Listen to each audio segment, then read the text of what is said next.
So, good morning and welcome to the seventh session of our lecture series under the banner Understanding Economy, which is being organized by the Department of Economics, St. John's College, Agra, in association with Dr. B.R. Ambedkar University Welfare Association.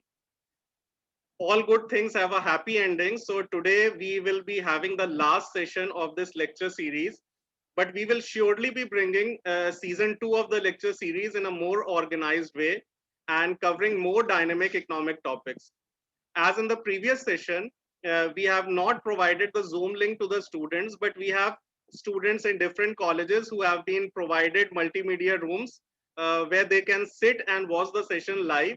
And at the same time, for public viewing, we will be uploading the lectures on the YouTube channel of the Department of Economics, St. John's College, Agra.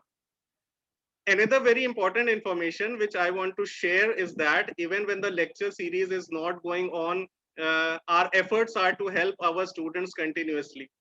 In this case, I will be uploading at least 2 of my lectures per week on topics taken from the UG and the PG syllabus. And all those who are interested in joining me in this effort can send a Zoom recording of their lectures of not more than 45 minutes on my Telegram ID. And I'll be uploading their videos on the YouTube channel of the Department of Economics, St. John's College, Agra.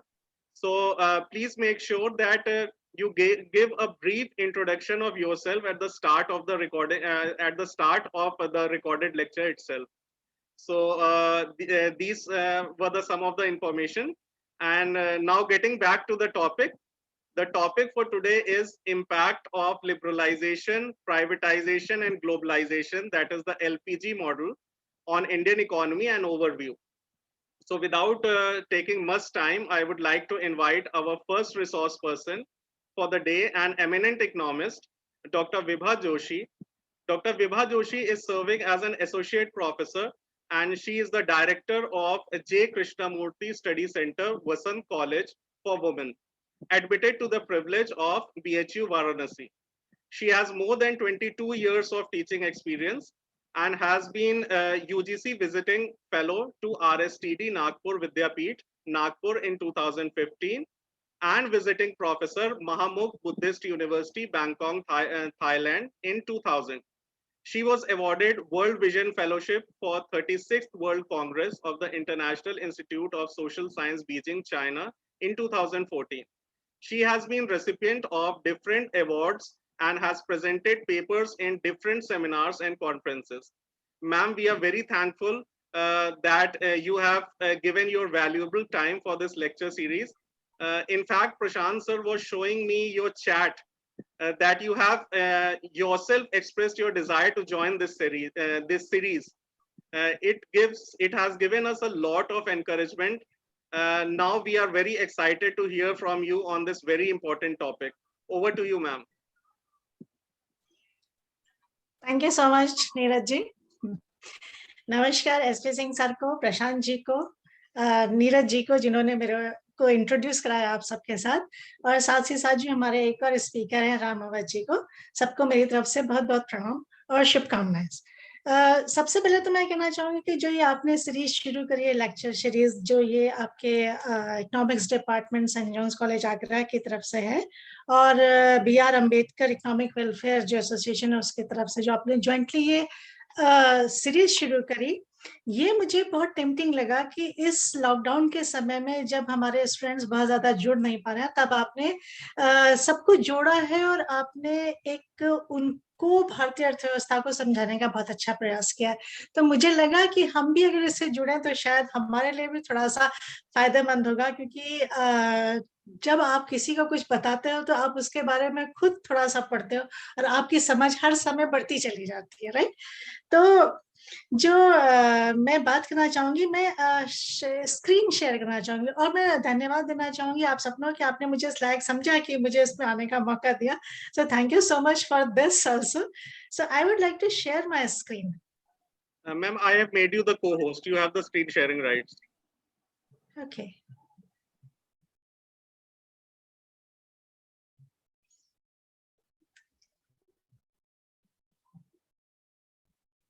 Is it visible to all of you? It is visible, ma'am. Okay.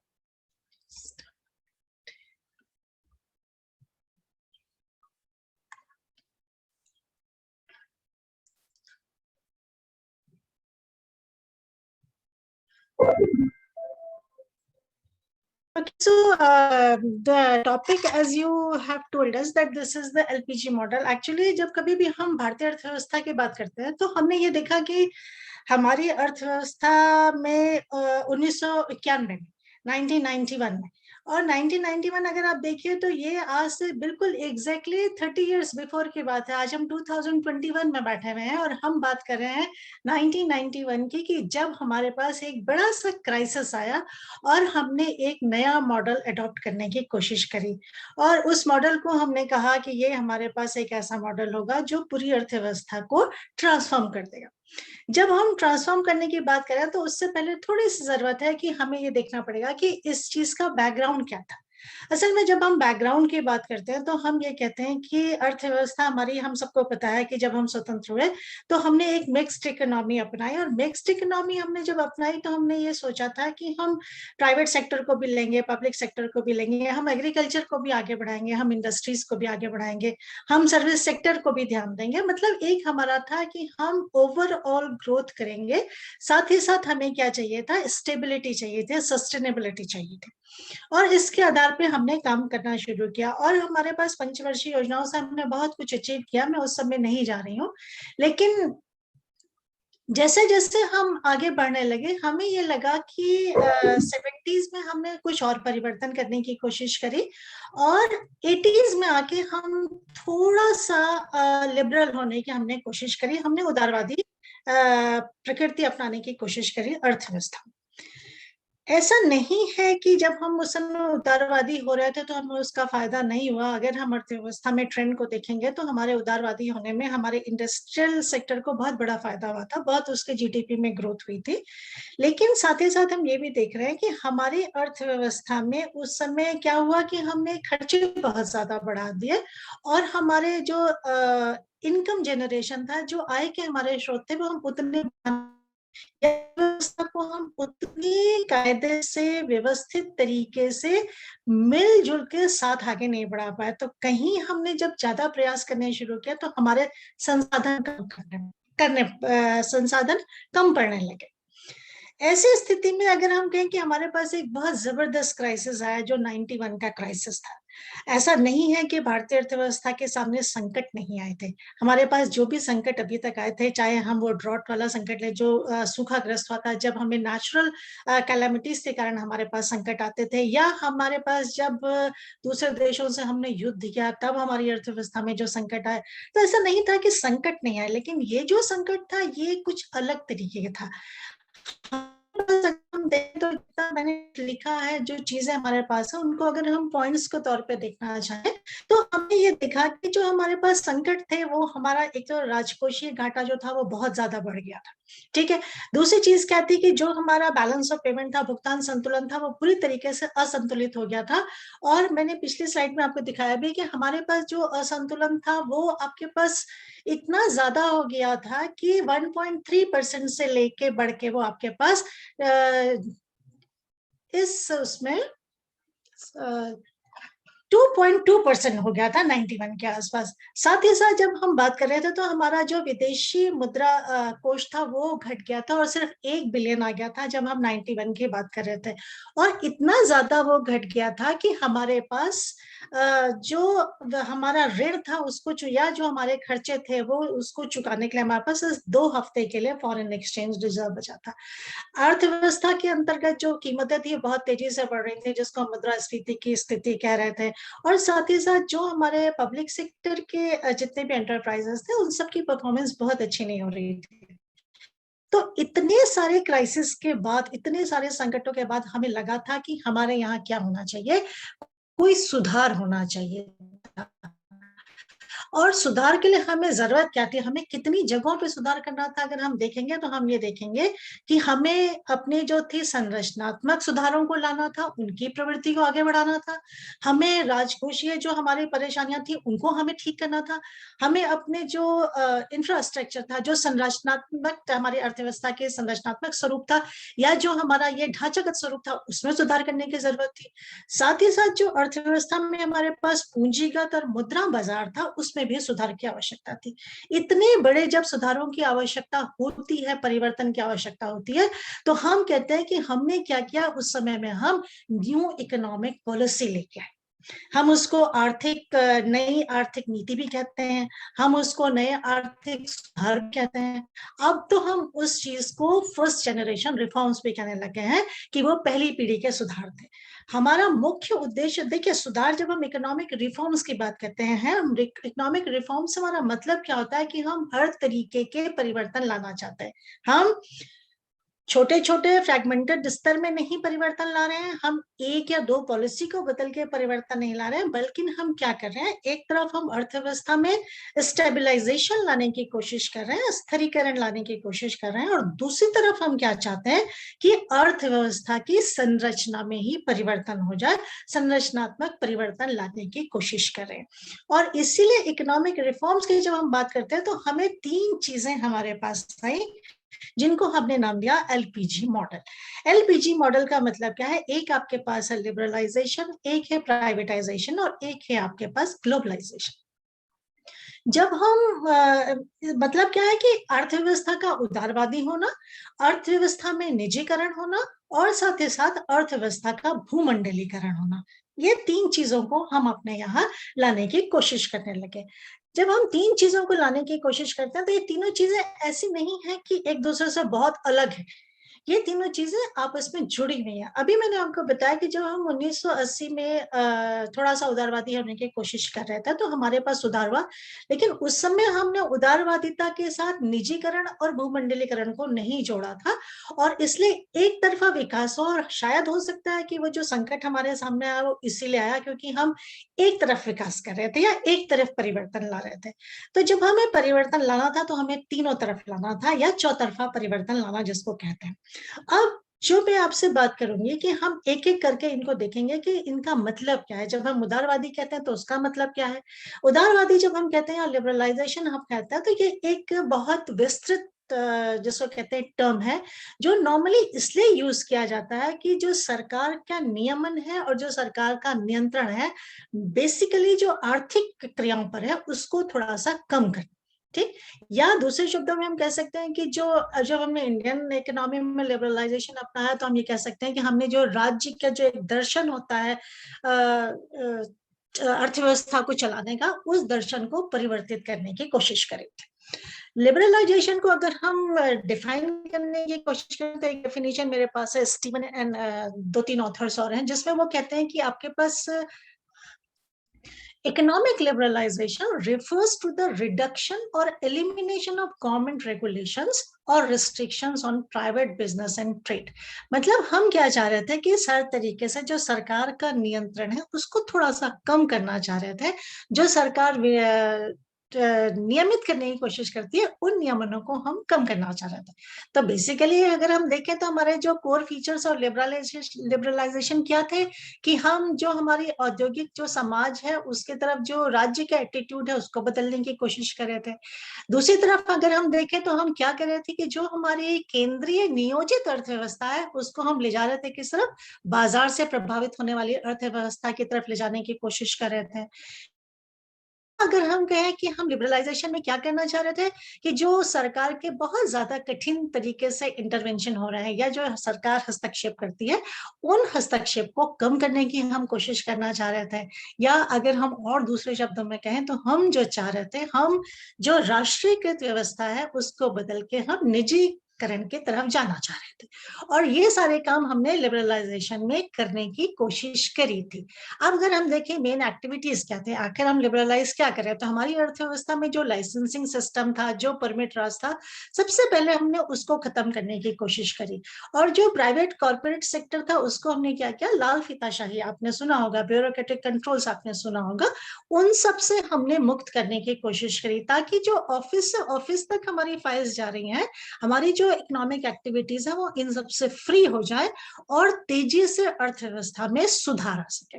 हमने कहा कि हमने क्या किया, हमने ये जो हमारा चेंज था उसको हमने लाने की कोशिश करी, और लाने की कोशिश में हमारे पास जो हमारे प्रोजेक्ट्स थे उनमें हमने प्रोजेक्ट्स की संख्या को कम कर दिया, सिर्फ 18 इंडस्ट्रीज को हमने रखा जिसमें हमें क्या चाहिए था, लाइसेंस की जरूरत थी।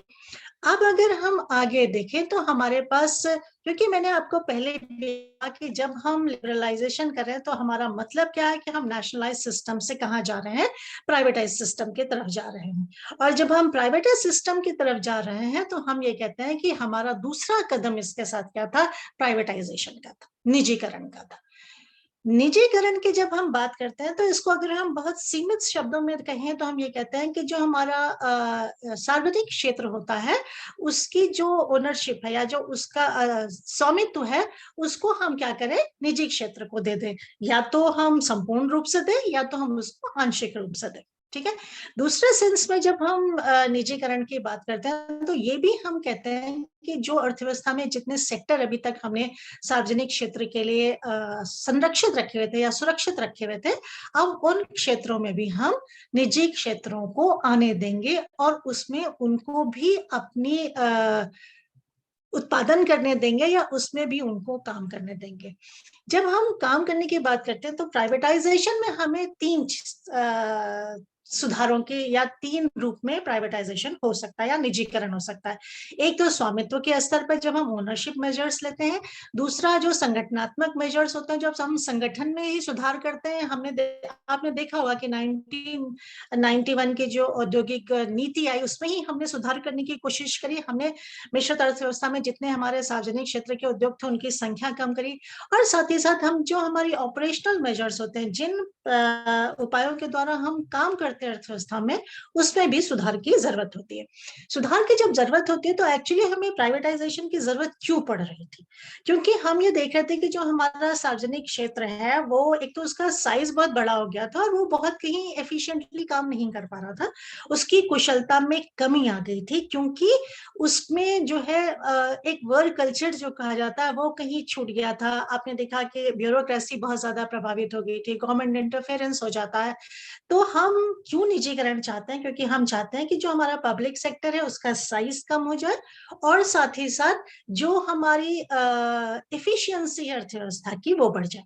दूसरी चीज कहता है कि जो बहुत सारा डेट और डेफिसिट आ रहा था उसको दूर करने के लिए भी निजीकरण चाह रहे थे। और तीसरी चीज क्या है कि जो हमारे स्टॉक मार्केट्स हैं जो उनको भी हम थोड़ा सा स्ट्रेंथन करना चाहते हैं।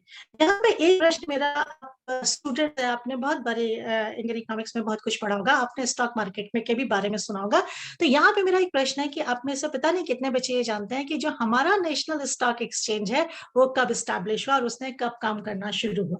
अगर हमारा यह फेस टू फेस मीटिंग होती तो निश्चित तौर पर मैं आपके जवाबों के लिए रुकती और आपसे जवाब सुनती, लेकिन क्योंकि हमारे इस मीटिंग में आप किसी ऑनलाइन वर्चुअल रूम में बैठे हैं तो ये सवाल मैंने आपके लिए छोड़ दिया है, आप इसको देखिएगा, पता है तो बहुत अच्छी बात है, नहीं पता है तो पता जरूर कीजिएगा। अब हम जब आगे बढ़ते तो हमने देखा कि एक्चुअली हमें निजीकरण के लिए क्या क्या स्टेप्स लेने थे, क्या क्या हमें उपाय करने थे। तो हमने ये तो हमने देखा कि देखिए जो 17 हमारी इंडस्ट्रीज थी उसको हमने जो अपने रिजर्व रखा वो सिर्फ 4 को रिजर्व रखा, ट्रांसपोर्ट और रेलवे को अपने पास रिजर्व रखा। देखिए रेलवे तो अब हम कह रहे हैं कि हम रेलवे को भी क्या कर रहे हैं, पब्लिक सेक्टर से हटाने की कोशिश कर रहे हैं, प्राइवेट में लाने की कोशिश कर रहे हैं। ये 30 साल बाद की बात है। उस समय में हमने ट्रांसपोर्ट और रेलवे को प्राइवेट हाथों में नहीं दिया, माइनिंग ऑफ एटॉमिक मिनरल्स को नहीं दिया, एटॉमिक एनर्जी को नहीं दिया, और जो हमारे सुरक्षा की जो चीजें थी या स्ट्रैटेजिक जो हमारी चीजें थी उनको हम सरकार ने अपने पास रखा। लेकिन प्राइवेटाइजेशन कैसे किया कि जितने भी हमारे पीएसयूज थे उनका जो है डिसइन्वेस्टमेंट हुआ, विनिवेश हुआ, जो उनमें धीरे धीरे उनको विनिवेश करने की कोशिश करी, साथ ही साथ जो उसके शेयर्स थे उसको ओपन मार्केट में बेचने की कोशिश करी ताकि प्राइवेट शेयर उसमें बढ़ सके। और दूसरी तरफ ये कोशिश करी कि जो बहुत सारी चीजें थी उसमें हम पब्लिक सेक्टर को बजाय प्राइवेट सेक्टर को ज्यादा से ज्यादा आमंत्रित कर सके ताकि पब्लिक सेक्टर को हम कम कर सकें। इतनी तरीके से हमने अर्थव्यवस्था में निजीकरण को लाने की कोशिश करी थी। अब अगर हम देखें निजीकरण से होता क्या है एक्चुअली, जब हम निजीकरण की बात करते हैं तो एक तो आपकी जो है एफिशिएंसी बढ़ती है क्योंकि वर्क कल्चर चेंज हो जाता है। दूसरी तरफ अगर आप देखें तो आपका ये जो राजनीतिक हस्तक्षेप होता है वो भी बहुत कम हो जाता है। एक और चीज कही जाती है कि जब हम निजीकरण की बात करते हैं तो हम लॉन्ग टर्म व्यू की बात करते हैं। मतलब क्या है, जब हम सरकारें जब काम करना चाहती है तो उनकी नजरों में वो जो 5 साल का जो इलेक्शन वाला होता है वो उसके आधार पे काम करती है। तो हम कहते हैं कि वो शॉर्ट टर्म काम करना चाहती है। ठीक है, आज कृषि का लोन समाप्त कर दो, आज ये वाला नया चीज कर दो, इस तरीके से। तो ये हुआ कि जो प्राइवेट सेक्टर होगा वो क्या करेगा, लॉन्ग टर्म प्रॉफिटेबिलिटी की बात करेगा, इसलिए वो दीर्घकालीन उपाय करने की कोशिश करता है। इसी के साथ साथ जब प्राइवेटाइजेशन होता है तो उसमें शेयर होल्डर्स होते हैं और शेयर होल्डर क्या करते हैं, दबाव डालते हैं कि आप अपने कामों को कुशलता पूर्वक करें, इसलिए एफिशिएंसी बढ़ती है। जब कभी भी प्राइवेट हाथों में होता है तो नेचुरल सी बात है कि हमारे पास जो है वो ज्यादा लोग हो जाते हैं उत्पादन करने वाले, उन चीजों का उपयोग करने वाले, तो बाजार में कॉम्पिटिटिवनेस, प्रतियोगिता भी बढ़ती है। और प्रतियोगिता अगर it is a healthy competitiveness then it will increase the efficiency of the enterprises और द कंपनी। तो हमने ये देखा कि अगर हमारे पास प्राइवेट हाथों में चीजें होंगी तो प्रतियोगिता बढ़ेगी, और प्रतियोगिता जब बढ़ती है तो एफिशिएंसी बढ़ती है, उत्पादन बढ़ता है, उत्पादकता बढ़ती है। एक और चीज यहाँ पे कही जाती है कि जब हमने ये कहा कि हम निजीकरण करेंगे तो जो हमारे ऐसे एंटरप्राइजेस थे जो अर्थव्यवस्था पे बोझ बने हुए थे, जिनसे लाभ भी नहीं हो रहा था लेकिन उनको चलाने की जिम्मेदारी भी थे, तो उनको बेच के जो था वो सरकार की आय बढ़ी और सरकार प्राप्त करी। तो ये हम देख सकते हैं कि these were the potential benefits of privatisation. लेकिन ऐसा नहीं है कि प्राइवेटाइजेशन से सिर्फ लाभ ही लगते हैं। प्राइवेटाइजेशन को जब कभी भी लागू करना होता है तो बहुत ध्यान में रखना पड़ता है, और उसके कुछ ऐसे नुकसान भी हो सकते हैं। सबसे बड़ा नुकसान जो होता है वो नेचुरल मोनोपोली का होता है। नेचुरल मोनोपोली का मतलब क्या है कि आपने जिस चीज को प्राइवेट हाथों में दिया वो कुछ इस तरीके की है, उसमें बहुत ज्यादा कॉम्पिटिटर्स नहीं आ सकते हैं। तो वो क्या है कि सरकार की मोनोपोली खत्म होकर किसी एक व्यक्ति की प्राइवेट मोनोपोली हो जाती है। और जब ऐसी, इसमें आप पानी का उदाहरण दे सकते हैं। जब हम वाटर सप्लाई की बात करते हैं, वाटर सप्लाई में बहुत सारे हमारे पास इस तरीके के लोग नहीं आते हैं, या हम इसी तरीके से देखें तो इलेक्ट्रिसिटी सप्लाई में भी बहुत लोग नहीं आते हैं। तो उसमें क्या है कि सरकार की मोनोपोली खत्म हो जाती है लेकिन प्राइवेट मोनोपोली शुरू हो जाती है। और ऑब्वियस सी बात है कि जब निजीकरण होगा, क्योंकि सरकार का हमने लिबरलाइजेशन भी किया हुआ है, तो जो इन निजी जो एकाधिकारी प्रवृत्तियां होती हैं उनको विनियमित करना या उनको रेगुलेट करना एक बहुत बड़ी समस्या हो जाती है। वो मनमानी तरीके से अर्थव्यवस्था में काम करने लग जाते हैं। दूसरी चीज क्या है कि प्राइवेटाइजेशन जब कभी भी होगा तो उसका जो उद्देश्य होता है वो लाभ कमाना होता है, कभी भी पब्लिक इंटरेस्ट में वो काम नहीं करेंगे। तो जो हमारा इंफ्रास्ट्रक्चरल डेवलपमेंट है या जो हमारी पब्लिक इंटरेस्ट की चीजें हैं, एजुकेशन है, हेल्थ है, ये कहीं बहुत ज्यादा प्राइवेट हाथ में जाने से इसमें फायदा नहीं होता। एक और चीज कही जाती है कि जिन पीएसयू से सरकार को कुछ लाभ मिल रहा था या फायदा मिल रहा था, वो सारे फायदे खत्म हो गए क्योंकि उनसे जो होने वाले डिविडेंड्स थे वो कहाँ चले गए, अब वो प्राइवेट हाथों में चले गए। एक और चीज यहाँ पे ये कही जाती है कि this is the fragmentation of industries. जो उद्योग है वो विखंडित हो जाते हैं, खंड खंड हो जाते हैं। कैसे हो जाते हैं, यहाँ पे एग्जांपल हम लेंगे कि यूके में जो था, रेलवे को जब उन्होंने इस तरीके से प्राइवेट हाथों में दिया, तो जब हम रेलवेज को देते हैं तो हमारे पास रेलवेज में बहुत सारी चीजें हैं। कुछ ऐसी हैं जो आपके पास रेलवे सर्विसेज देंगी, कुछ ऐसी हैं जो ट्रांसपोर्ट का काम करेंगे, कुछ ऐसी हैं जो आप में उसमें कैटरिंग का काम करेंगी। ये सारी क्या है, अलग अलग उद्योगों में बढ़ जाता है। और जब ये इंडस्ट्री फ्रेगमेंटेड हो जाती है तो एक दूसरे के बीच में क्लैश होने लगता है, संघर्ष होने लगता है। अभी हम जो है वर्तमान में भारत में रेलवे को प्राइवेटाइज करने की कोशिश कर रहे हैं, लेकिन इसके ये खतरे होंगे, ये बहुत आगे लेकिन फिलहाल ये डिसएडवांटेजेस ऑफ प्राइवेटाइजेशन में देखा जा सकता है। एक चीज और अभी मैंने कहा था कि फायदा क्या होता है कि इनका व्यू जो है वो लॉन्ग टर्म व्यू होता है, दीर्घकालीन उद्देश्य होता है, लेकिन जो हमारी होती है वो भी अपने शॉर्ट टर्म फिट देखते हैं, तो उन चीजों का उत्पादन ज्यादा करते हैं जिन्होंने शॉर्ट टर्म में फायदा होने वाला है या जिसमें उन्हें तुरंत तुरंत प्रॉफिट मिलने वाला है। और ऐसी स्थिति में क्या होता है कि अर्थव्यवस्था में जो इंफ्रास्ट्रक्चरल डेवलपमेंट है उस पे प्राइवेट इन्वेस्टमेंट कम होता है या प्राइवेट हाथों में उसका विकास कम हो पाता है। ये सारे हमारे पास जो है वो खतरे होते हैं जिनको हम निजीकरण के खतरों के तौर पे देख सकते हैं। तो अगर हमें इवैल्यूएशन करना हो प्राइवेटाइजेशन का, तो हमें ये देखना चाहिए कि जब कभी भी हम लिबरलाइजेशन के साथ प्राइवेटाइजेशन कर रहे थे तो हमें ये ध्यान रखना पड़ता है कि जो इंडस्ट्रीज है उसमें जहां लाभ हो रहा है वो तो ठीक है प्राइवेट हाथों में, लेकिन जहां आपके पास पब्लिक इंटरेस्ट ज्यादा जरूरी है उसको प्राइवेट हाथों में देने से बचना चाहिए या उसमें सरकार का थोड़ा नियंत्रण होना चाहिए। अब जैसे आपके पास टेलीकॉम कंपनी को जब आपने प्राइवेट हाथों में दिया तो you can see the impact of it, कितना फायदा हुआ है जब से ये प्राइवेट हाथों में हमारे पास टेलीकॉम गया है। हमारे पास हर रोज एक नई कंपनी आ रही है जो हमें नई कम दामों में इंटरनेट भी दे रही है, कम दामों में हमें कितनी सारी सुविधाएं भी देने की कोशिश करती है, पता नहीं क्या क्या आपको देने की कोशिश करती है। क्यों? क्योंकि वहां कंपटीशन बढ़ गया। तो कहीं कहीं इसके फायदे हैं, कहीं नुकसान है। दूसरी तरफ से क्या है कि हमें ये देखना पड़ेगा कि सरकार उनको कितना कंट्रोल में रख पाती है ताकि जो उसकी स्टैंडर्ड ऑफ सर्विसेज है और जो उनके प्राइसेस हैं उनको नियंत्रित किया जा सके ताकि कंज्यूमर फ्रेंडली वो सब हो। ऐसा ना हो कि विकास के नाम पे या प्राइवेटाइजेशन के नाम पे या उदारवादी होने के नाम पे जो हमारा आम उपभोक्ता है उसको ही नुकसान हो जाए। फिर ये भी कहा जाता है कि जहां कहीं भी हमारे पास अगर हम इस तरीके की बातें कर रहे हैं कि जरूरी नहीं है कि प्राइवेटाइजेशन ही हो, we can give incentives in a nationalised form. अगर हमारे पास कोई इस तरीके के जितने पीएसयूज है या जो हमारे पास राष्ट्रीय जो संस्थाएं हैं उन पे यदि हम वर्क कल्चर चेंज करें और इस तरीके से उनकी परफॉर्मेंस रिलेटेड उनमें कुछ इंसेंटिव्स दें तो शायद हमें वही वर्क कल्चर मिलेगा और प्राइवेटाइजेशन को इस तरीके से अलग से लाने की कोशिश नहीं करनी पड़ेगी। लेकिन फिलहाल ये इतना था कि इस समय तक अर्थव्यवस्था में ये लिबरलाइजेशन हुआ था, प्राइवेटाइजेशन हुआ था। और जो एक और तीसरी चीज आती है, अब इसी का जो तीसरा स्तर था, ये तो थी आपकी अर्थव्यवस्था के अंदर की बातें कि हम अर्थव्यवस्था में उदारवादी हो जाएंगे, अर्थव्यवस्था को हम निजी हाथों में दे देंगे।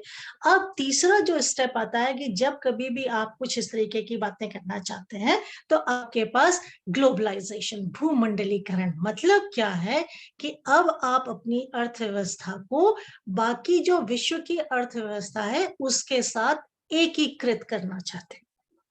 एकीकृत करने का मतलब क्या है कि ना केवल आपके यहाँ फ्री फ्लो ऑफ ट्रेड होगा, मतलब फ्री फ्लो, आपके पास जो व्यापार है वो मुक्त हो जाएगा, आपके पास जो कैपिटल है, जो सर्विसेज हैं, जो गुड्स है उनका फ्री मूवमेंट हो जाएगा। इसी तरीके से जो टेक्नोलॉजी है वो उसका आपके पास मूवमेंट फ्री हो जाएगा। मतलब आप क्या करना चाह रहे हैं कि आप उत्पादन के क्षेत्र में भी, आप वित्त के क्षेत्र में भी, आप फॉरेन विनियोग के क्षेत्र में भी हर तरीके से विश्व की अर्थव्यवस्था के साथ एकीकृत होना चाहते हैं। तो तीसरा स्टेप जो इसका था, लिबरलाइजेशन, प्राइवेटाइजेशन और ग्लोबलाइजेशन, मतलब अब हम अपने को उदारवादी बना चुके, हमने सरकार के नियंत्रण को कम कर दिया, हमने अपनी अर्थव्यवस्था में बहुत सारी चीजों को जो है वो निजी हाथों में दिया, इसलिए विकास की हमारे पास जो है वो एक स्मूथ हमें रेट मिलने लग गया।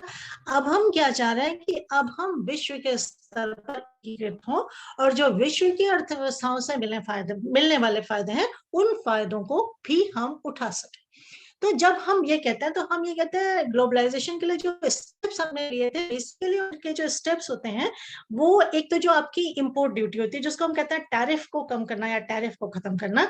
टैरिफ को हमने कम किया, इंपोर्ट आयातों को कम किया ताकि बाहरी जो अर्थव्यवस्थाएं हैं उनसे हम आयात कर सकें। दूसरी चीज हमने क्या कही, जो हमारे पास विदेशी विनिमय था उसको हम ज्यादा से ज्यादा अपनी अर्थव्यवस्था में आने के लिए प्रोत्साहित कर सकें।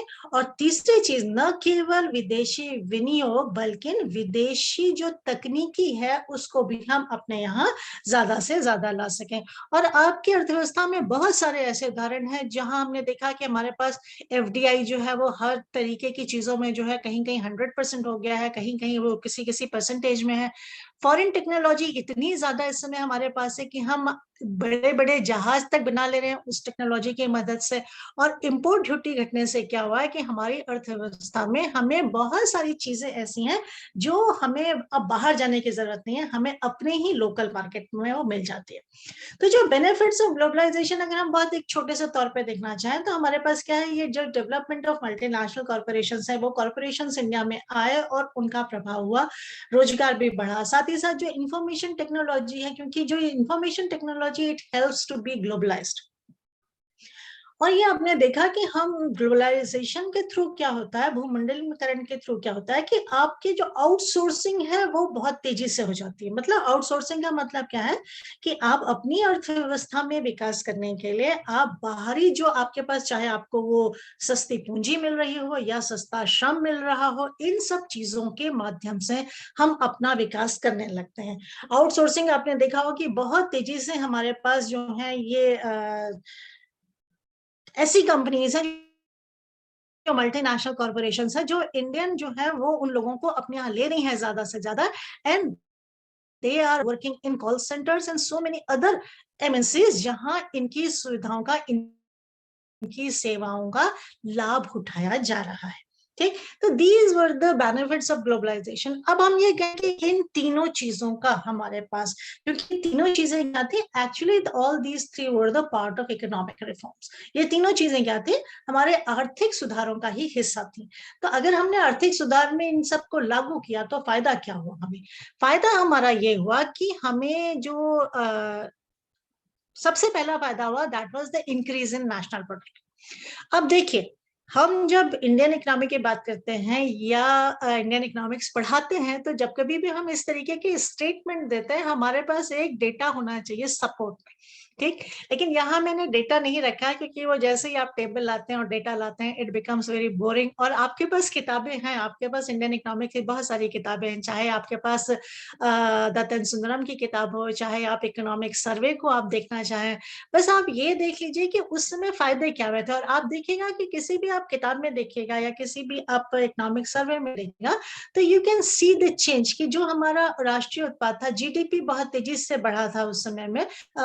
फॉरेन इन्वेस्टमेंट, एफडीआई, मैंने अभी आपको बताया था कि विदेशी विनियोग, चाहे वो पोर्टफोलियो के रूप में हो चाहे डायरेक्ट इन्वेस्टमेंट के रूप में हो, बहुत तेजी से बढ़ा था। इसी के साथ साथ आपने कहा था, मैंने बताया था कि आपको जो हमारा फॉरेन करेंसी रिजर्व था, जो विदेशी मुद्रा जो हमारा कोष था, वो 1 बिलियन पे आ गया था। वो बढ़ के बहुत अच्छी स्थिति में है। और अभी हमारे पास उसकी स्थिति, अगर इस समय का आंकड़ा आप देखेंगे तो हम ये कह सकते हैं कि हम इस संदर्भ में बहुत अच्छी स्थिति में है। जो हमारा राजकोषीय घाटा था उसको भी हम दूर करने में सहायक हुए with the help of these economic reforms. आयात हमारे बहुत तेजी से बढ़े और इतने ज्यादा, मैंने अभी आप ग्लोबल जो ब्रांड है वो हमारे बाजारों में उपलब्ध है, हमें कहीं जाने की जरूरत नहीं है, हमें सब कुछ मिल रहा है। जब एमएनसीज आए तो ऑब्वियस सी बात है कि थोड़ा सा हमारे पास एम्प्लॉयमेंट रेट भी जो है वो घटा। बहुत सारे क्षेत्रों में नए नए रोजगार के अवसर उपलब्ध हुए, पर कैपिटा इनकम बढ़ी। और साथ ही साथ जो हम बहुत उस समय व्यवस्था में बहुत बुरी तरीके से ग्रसित थे, मुद्रास्फीति के चलते, मुद्रास्फीति के दुष्प्रभावों को भी हम नियंत्रित करने में सफल हुए थे। ये हमारे अचीवमेंट थे इकोनॉमिक रिफॉर्म्स के। इन सारे रिफॉर्म्स के अगर आप देखेंगे तो आपके पास टेबल आपको मिलेगी। I am not going to show you here that table, मैंने सिर्फ आपको ये बताया। अब आपका ये काम है कि आप इन सब चीजों में इस डिफरेंस को देखिएगा, क्योंकि आप वो जनरेशन है जो उस समय में बच्चे थे। अभी तो बहुत सारे ऐसे भी होंगे जो उसी साल हुए होंगे या उसके आसपास हुए होंगे। तो ये जो जनरेशन हमारी है इसके लिए ये एक वंस अपॉन ए टाइम वाली चीज है। तो आपको जरूरत है कि आप इसको देखिएगा, पढ़िएगा और समझिएगा। ऐसा नहीं था कि हमारे पास सिर्फ पॉजिटिव इफेक्ट्स ही थे, हमारे पास नेगेटिव इफेक्ट्स भी थे। क्योंकि जब हम आर्थिक विकास करते हैं या हम सुधार करते हैं, तो हमने कहा कि जब हमने तीनों चीजें अपनाई तो क्या हुआ कि जो एक अर्थव्यवस्था को नियंत्रित करने वाला होता है कि हम दूसरी अर्थव्यवस्थाओं के नियंत्रण में आता है। कहीं कहीं इकोनॉमिक कोलोनाइजेशन, मतलब हम क्या है, WTO की शर्तों से प्रभावित हो जाएंगे। हम जितने भी हमारे अंतरराष्ट्रीय जो संस्थाएं होती हैं, चाहे IMF, वो हमें गाइड करने लग जाता है, तो कहीं कहीं जो हमारी सॉवरेंटी है, जो हमारी संप्रभुता है, वो कहीं खतरे में पड़ती है। ऐसा हुआ नहीं, यद्यपि हम इन 3 साल में देख सकते हैं, लेकिन ये होने की गुंजाइश होती है और कहीं कहीं कुछ चीजों में प्रभाव पड़ा भी है। ये अभी यहाँ का विषय नहीं है, हम उस पर किसी और दिन बात करेंगे। फिर हम कहते हैं कि जब कभी भी रिफॉर्म्स हुए तो हमारा जो मेन जो सेक्टर था, एग्रीकल्चर सेक्टर, उसका विकास अच्छे से नहीं हुआ और उस पर दुष्प्रभाव पड़ा और अभी तक पड़ रहा है। एंड यू कैन, आज भी आपके पास क्या है, भारत बंद का जो आह्वान है उसको आप देख सकते हैं। फिर हम ये कहते हैं कि जो हमारा विकास है, जो इन्वायरमेंट है, जब कभी भी हम इस तरीके से खुले तौर पे विकास करने की कोशिश करते हैं तो क्या होता है कि हम बहुत सारे संसाधनों का दोहन करने लगते हैं या शोषण करने लगते हैं, तो हमारा जो पर्यावरण है उस पर बहुत बुरा प्रभाव पड़ता है। हमारे जो डोमेस्टिक प्रोडक्ट्स हैं, क्योंकि वास्तव में उनकी क्वालिटी अगर उतनी अच्छी नहीं होगी तो उनकी मांग कम होने लग जाएगी और ये अर्थव्यवस्था में क्या करता है, हमारे डोमेस्टिक बिजनेस को खत्म कर देता है। साथ ही साथ ये भी देखेंगे कि जो हमारे देश के लेबर लॉस थे उनको मानने में कहीं ना कहीं प्रॉब्लम होने लगी, क्योंकि हमने क्या किया था, उदारवादी हो गए थे हम, भूमंडलीकरण से प्रभावित थे, तो उनका भी असर पड़ा था। और एक चीज और कि इसने ऐसा नहीं किया कि गरीबी हटा दी, इसने क्या किया, जो अमीर और गरीब के बीच का भेद था वो बढ़ा दिया, या जिसको हम कहते हैं आय की असमानता थी उसको और ज्यादा वाइडर कर दिया। और इस तरीके से these were the negative effects of economic reforms. तो अगर हम इस मॉडल को कंक्लूड करने की बात करें, और ऐसा नहीं है कि ये मॉडल वहीं पे जाके खत्म हो गया। देखिए, जब हमने 1991 में ये मॉडल शुरू किया था तो हमें नहीं पता था कि इसके आगे क्या होने वाला है, लेकिन कहा कि ये जो हमारे इकोनॉमिक रिफॉर्म्स थे ये बेसिकली क्राइसिस ड्रिवन थे, ये किसी संकट के कारण होने वाले जो हमारे सुधार हमने किए थे वो थे। और हमें बाद में लगने लगा था कि now there is need to have the second generation reforms. और इसीलिए उस समय यशवंत सिन्हा जी ने कहा था कि growth is not just an and in itself, it is a critical vehicle for increasing employment and raising the living standards of our people, especially of the poorest। मतलब जो भी हम सुधार कर रहे हैं वो सिर्फ इसलिए नहीं है कि विकास होना, विकास से हर व्यक्ति तक उसके लाभ पहुंचने चाहिए। तो हमें लगा कि जो हमारे उस समय के सुधार थे वो उस समय की आवश्यकता के अनुरूप थे, इसलिए अब हमें क्या है, सेकेंड जनरेशन में रिफॉर्म चाहिए, सुधार चाहिए जो विकास से प्रेरित होंगे, जो विकास से के लिए होंगे, और विकास किसका, हर एक उस व्यक्ति का जो अर्थव्यवस्था में रह रहा है। इसी के साथ आप अगर देखेगा, देखिए सेकेंड जनरेशन अभी आपके पास, क्योंकि नीरज जी ने कहा था कि अभी एक और सेकेंड सीरीज ये लोग शुरू करेंगे, तो मुझे लगता है कि हम उसमें सेकेंड जनरेशन रिफॉर्म्स की बात कर सकते हैं। हम ये भी देख सकते हैं कि आगे आने वाले दिनों में, पिछले 30 सालों में, इस समय जो हमारी अर्थव्यवस्था, जो present scenario of Indian economy है, उस पे उस समय की नीतियों का जो हमने न्यू इकोनॉमिक रिफॉर्म्स के तौर पे अपनाई थी, क्या क्या प्रभाव पड़ा है। लेकिन हम ये अभी एक सामान्य तौर पे ये कह सकते हैं कि हाँ, इन नीतियों का प्रभाव एक मिला जुला सा प्रभाव था, जिसने अर्थव्यवस्था को उस समय संकट से उबारा, अपने पैरों पे खड़ा होना सिखाया। और साथ ही साथ अगर हम ये कहें कि दोनों पैरों पे संतुलित होके, मतलब हमने क्या किया, हमने अपनी इंटरनल इंफ्रास्ट्रक्चर को भी डेवलप किया, हमने इंटरनेशनल मार्केट में भी अपनी जगह बनाई, हमने अगर एमएनसीज को भी बढ़ावा दिया, तो हमने एग्रीकल्चर को भी पीछे नहीं छोड़ा। बहुत ज्यादा इस पे अभी बात करने की जरूरत है कि उसका पूरा प्रभाव क्या था और आगे इसका प्रभाव क्या होगा। तो ये सब था जो हमारा इकोनॉमिक रिफॉर्म्स की बात थी। और लास्ट में मैं आपसे एक ये कोट जिद्दू कृष्णमूर्ति जी का, क्योंकि J Krishnamurti is a great philosopher and teacher, इनका एक कोट आपसे शेयर करना चाहूंगी, which says the intentions of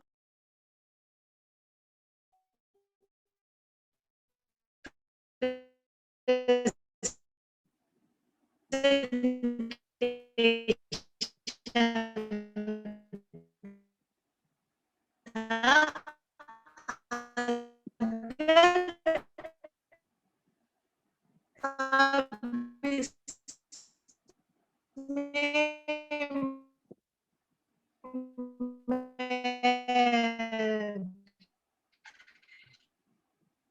आप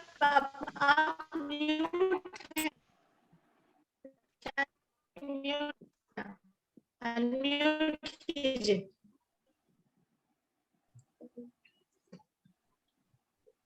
thank you Neeraj very ji much. Prashant ji को बोलिए, उनकी वॉइस नहीं आ रही है बिल्कुल। जी मैम, वो इतने समय इंटरनेट आज बहुत प्रॉब्लम क्रिएट कर रहा है, मेरे साथ भी कर रहा है।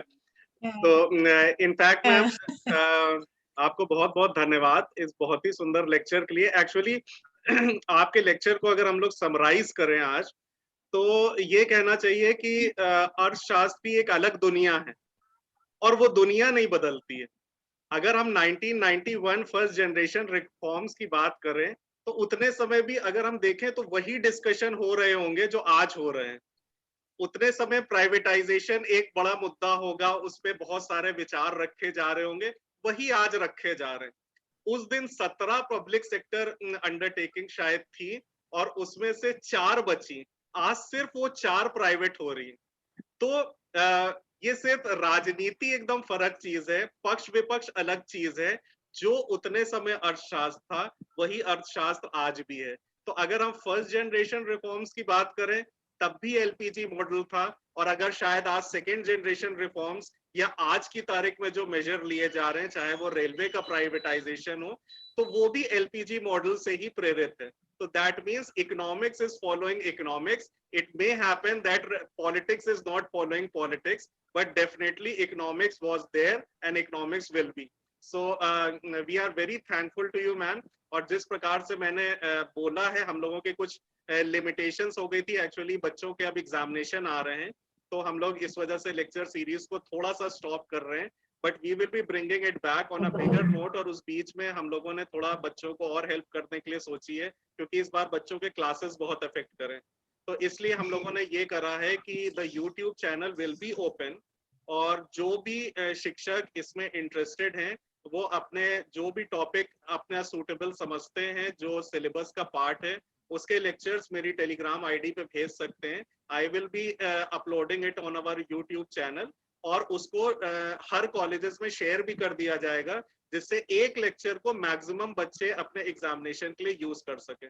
सो लेक्चर सीरीज फॉर्मली भले ही आज क्लोजिंग पे है, but we will be continuing it in this form, and we will be bringing it back definitely when the new session starts.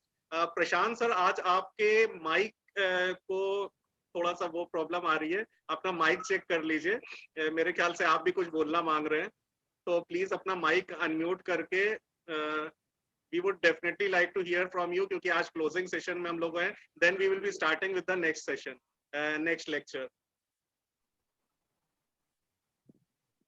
Prashant sir,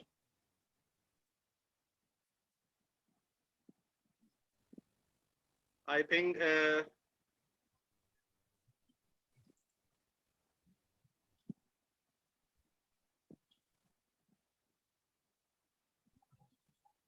अभी भी प्रॉब्लम है कनेक्टिविटी की। So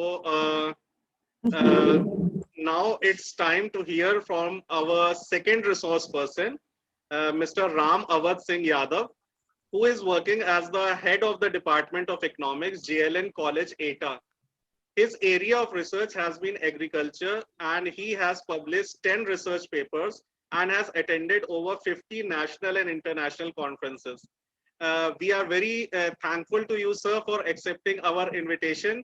और आपसे समर्थन पहले भी प्राप्त हो चुका है, आपके ही डिपार्टमेंट से जया मैम ने बहुत अच्छा सेशन लिया था, और हम लोगों को पूरी उम्मीद है कि आपसे भी हमें बहुत कुछ लाभ होगा, हमारे छात्रों को लाभ होगा। Over to you sir.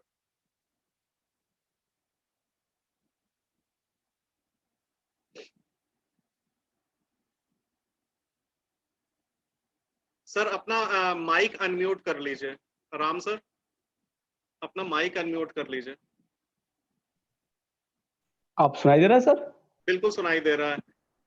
Hello sir, आप सबको नमस्ते। सर, आप सबसे पहले मैं नीरज सर को धन्यवाद देना चाहूंगा जो मेरा परिचय कराए। इसके बाद प्रशांत सर जी और रिसोर्स पर्सन के रूप में डॉक्टर विभा जोशी मैम, आप सबको बहुत बहुत धन्यवाद। सर, अब मैं अपने टॉपिक जो रखा हूं,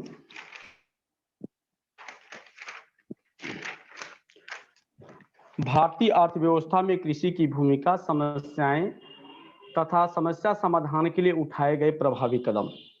तो आज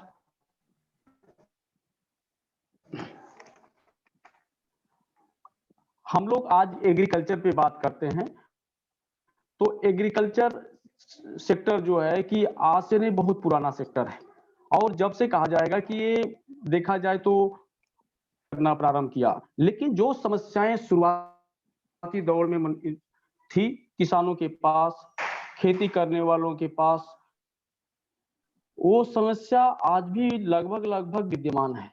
किसानों की समस्याएं कभी समाप्त नहीं होती है, सरकारें बदलती हैं और सब कुछ बदलने के बाद भी नहीं समाप्त होता। इसका कारण यह है कि जो लोग भी नियम नियंता हैं, कृषि के क्षेत्र में नियम बनाने वाले लोग हैं, वो क्या है कि कृषि एग्रीकल्चर सेक्टर से जुड़े नहीं हैं। भली भांति अगर जुड़े होते तो ऐसा नियम ही नहीं बनाते जो किसान कृषि की समस्या दूर नहीं हो पाती। आज भले ही हम जो है कि पृथ्वी ग्रह के सिवा अन्य ग्रह, मंगल ग्रह को भी साध चुके हैं, वहां पर पहुंच चुके हैं, फिर भी किसानों की समस्या सॉल्व होने का नाम ही नहीं ले रही है। इसका मूल कारण यही देखा जाता है कि कृषि से जुड़ी हुई समस्या वही व्यक्ति सॉल्व कर सकता है, वही समझ सकता है जो भली भांति एग्रीकल्चर से जुड़ा होगा।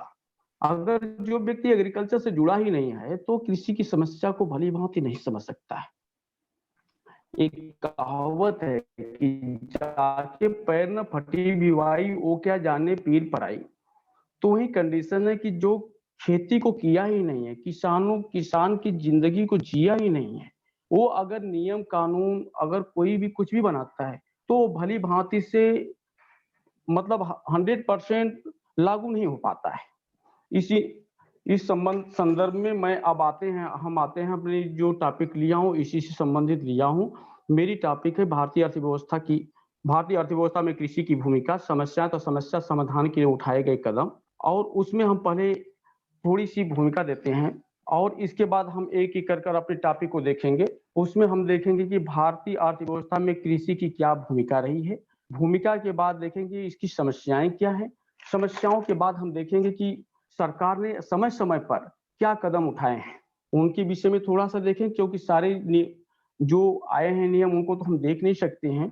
और उसके बाद कृषि वित्त के विषय में थोड़ा सा देखेंगे और इस समय के सबसे ज्वलंत जो इसमें चल रहा है मुद्दा वह है कृषि बिल 2020, उसके विषय में हम थोड़ी सी बात करें, क्योंकि इसके विषय में बिना बात किए हुए कृषि के संबंध में बात करना अधूरा होगा। क्योंकि आज पूरे भारत के किसान आज जो है कि अपना भारत बंद का आह्वान किए हैं और दिल्ली के जो रोड है उनको आज जाम करेंगे। इसके विषय में हम बात करेंगे। तो सर, हम अब शुरू करते हैं कृषि के संबंध में। तो हमारी आती है कि भारतीय अर्थव्यवस्था में कृषि की भूमिका क्या रही है। तो कृषि की भूमिका के संदर्भ में जब हम देखेंगे तो इसकी भूमिका बहुत ही सराहनीय रही है, क्योंकि हमारी अर्थव्यवस्था में कि जो रीढ़ कही जाएगी वो कृषि है, क्योंकि अधिकतर लोग रोजगार और सब चीज कृषि से ही प्राप्त करते हैं। इसलिए हम चलते हैं भारतीय अर्थव्यवस्था में कृषि की भूमिका की बात करते हैं। तो राष्ट्रीय आय में नंबर एक, पहले राष्ट्रीय आय में कृषि का योगदान क्या है। तो हम देखेंगे कि राष्ट्रीय आय में कृषि का योगदान काफी अधिक है। प्रथम विश्व युद्ध के समय अगर हम देखते हैं तो राष्ट्रीय आय में कृषि का योगदान 2 से 3% तक रहता है। और इसके बाद हम देखते हैं कि धीरे धीरे जैसे जैसे हमारी अर्थव्यवस्था का विकास होता जा रहा है तो राष्ट्रीय आय में कृषि का योगदान धीरे धीरे कम होता जा रहा है, क्योंकि ये विकास का सिंबल होता है। राष्ट्रीय आय किसी भी अर्थव्यवस्था के विकास की सिंबल होती है। अगर कोई किसी देश की राष्ट्रीय आय में कृषि का योगदान अगर अधिक है तो इसका मतलब ये होता है कि वो अर्थव्यवस्था अभी भी अल्प विकसित है, यानी विकासशील है, लेकिन विकसित नहीं हो पाई है। जैसे विकसित देशों की तरफ देखा जाए तो उनकी राष्ट्रीय आय में कृषि का योगदान काफी अधिक है। और वर्तमान समय में देखा जाए कि जब हमारा ये कोविड-19 था, महामारी फैली हुई है देश में, वर्तमान में भी चल ही रही है, तो उस समय देश के प्रत्येक सेक्टर, चाहे उद्योग वाला सेक्टर हो, विनिर्माण सेक्टर, चाहे सेवा क्षेत्र हो, वो तेजी के साथ उनकी ग्रोथ रेट तेजी के साथ गिरी। अर्थात हमारी अगर एग्रीकल्चर सेक्टर इसको नहीं संभालता हमारी अर्थव्यवस्था को, तो हमारी अर्थव्यवस्था भी विश्व की अर्थव्यवस्था की तरह माइनस में चली गई होती। तो इतना महत्वपूर्ण सेक्टर हमारा कृषि सेक्टर है कि जो हमारी राष्ट्रीय आय को वर्तमान में भी संभाले है। और कोविड-19 जैसी महामारी के समय इसमें 3 से 4 पर 3.4% की दर से वृद्धि हुई है। और इसको देखा जा रहा है कि 2019-20 में इसका ग्रोथ रेट जो है कि 17.8% रही है। और 2020-21 में इसकी ग्रोथ रेट जो है कि लगभग 19-20 पॉइंट रहने के सॉरी ग्रोथ नहीं, इसका जो भाग होगा 19 से 20% के बीच में होगा। फिर हम रोजगार की दृष्टि से देखते हैं। रोजगार की दृष्टि से कृषि क्षेत्र का महत्व, रोजगार की दृष्टि से देखा जाए तो कृषि क्षेत्र का बहुत बड़ा महत्व है, क्योंकि हमारी श्रम शक्ति का लगभग आधा भाग कृषि क्षेत्र से ही रोजगार पाता है, क्योंकि इतना अधिक कोई क्षेत्र रोजगार देने वाला है ही नहीं। और कहा गया, एक सर्वे आया था जो है कि वर्ल्ड डेवलपमेंट रिपोर्ट थी, तो उसमें यह दिखाया गया था कि कृषि क्षेत्र में यदि 1% की वृद्धि होती है तो अन्य क्षेत्रों में इसके बराबर अगर वृद्धि होती है, तब भी कृषि क्षेत्र रोजगार देने में अन्य क्षेत्रों की अपेक्षा 2 से 3, 4 से 5 गुना अधिक रोजगार उपलब्ध कराएगा।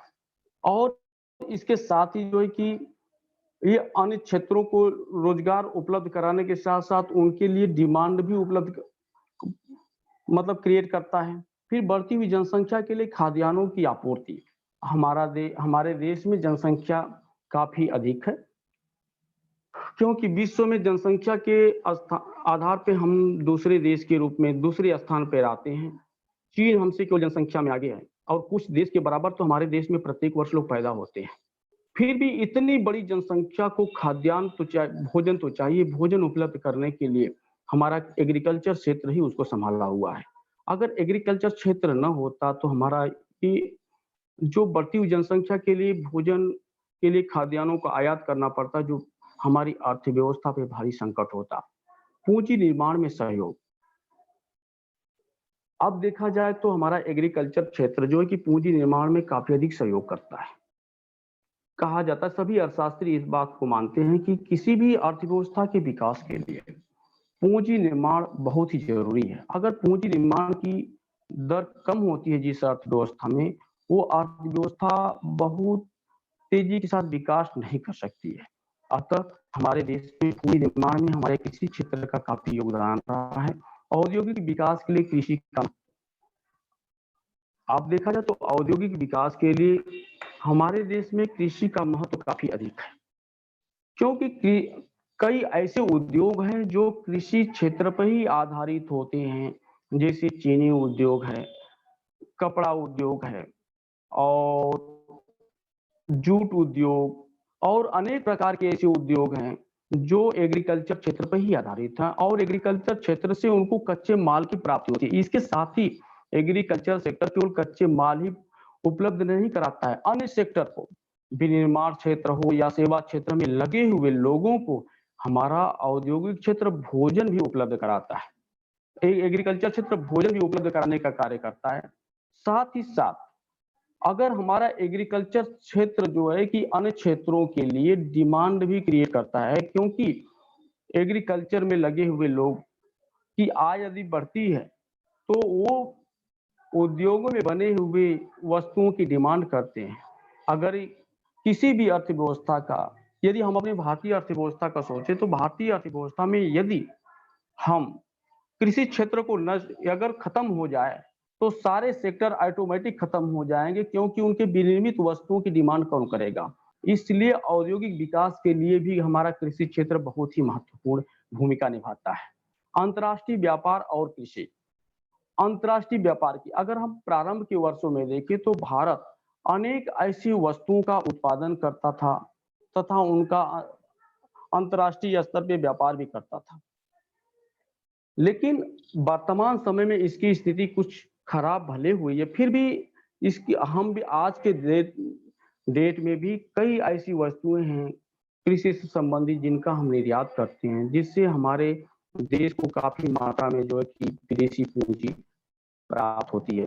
गरीबी निवारण में भूमिका भारतीय कृषि की गरीबी निवारण में भूमिका अति महत्वपूर्ण है, क्योंकि भारत गांव का देश है। गांव में गरीब व्यक्ति निवास करता है और गरीबों के लिए रोजगार उपलब्ध करने के लिए जो कि एग्रीकल्चर सेक्टर ही है और दूसरा सेक्टर नहीं है। बहुत कम रोजगार उपलब्ध हो पाता है, एग्रीकल्चर सेक्टर में ही अधिक रोजगार उपलब्ध हो पाते हैं।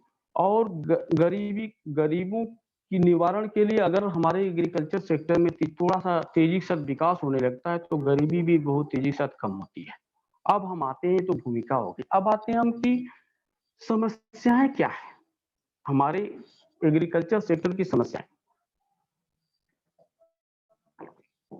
जब हम समस्याओं की बात करते हैं तो सबसे पहले हम आधारभूत संरचना का अभाव देखते हैं।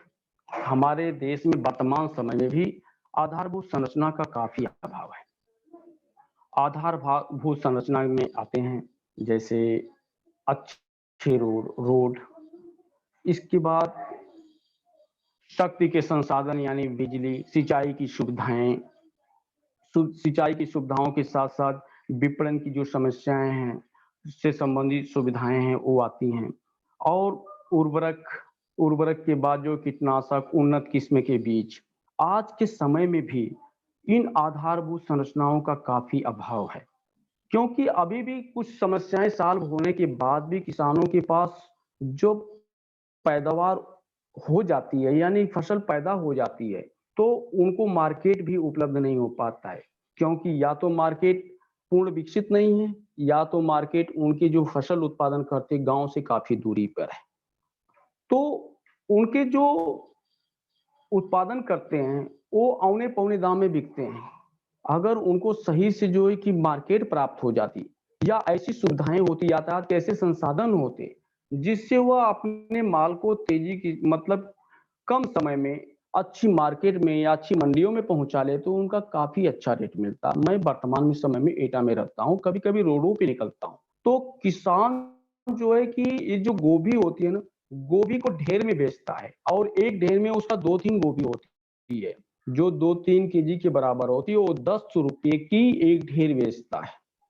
अगर इस किसान की जो है कि एक गोभी जो है अगर दिल्ली पहुंच जाती, दिल्ली के मंडी में पहुंच जाती तो ये एक गोभी कम से कम जो है कि 20 रुपए केजी बिकती।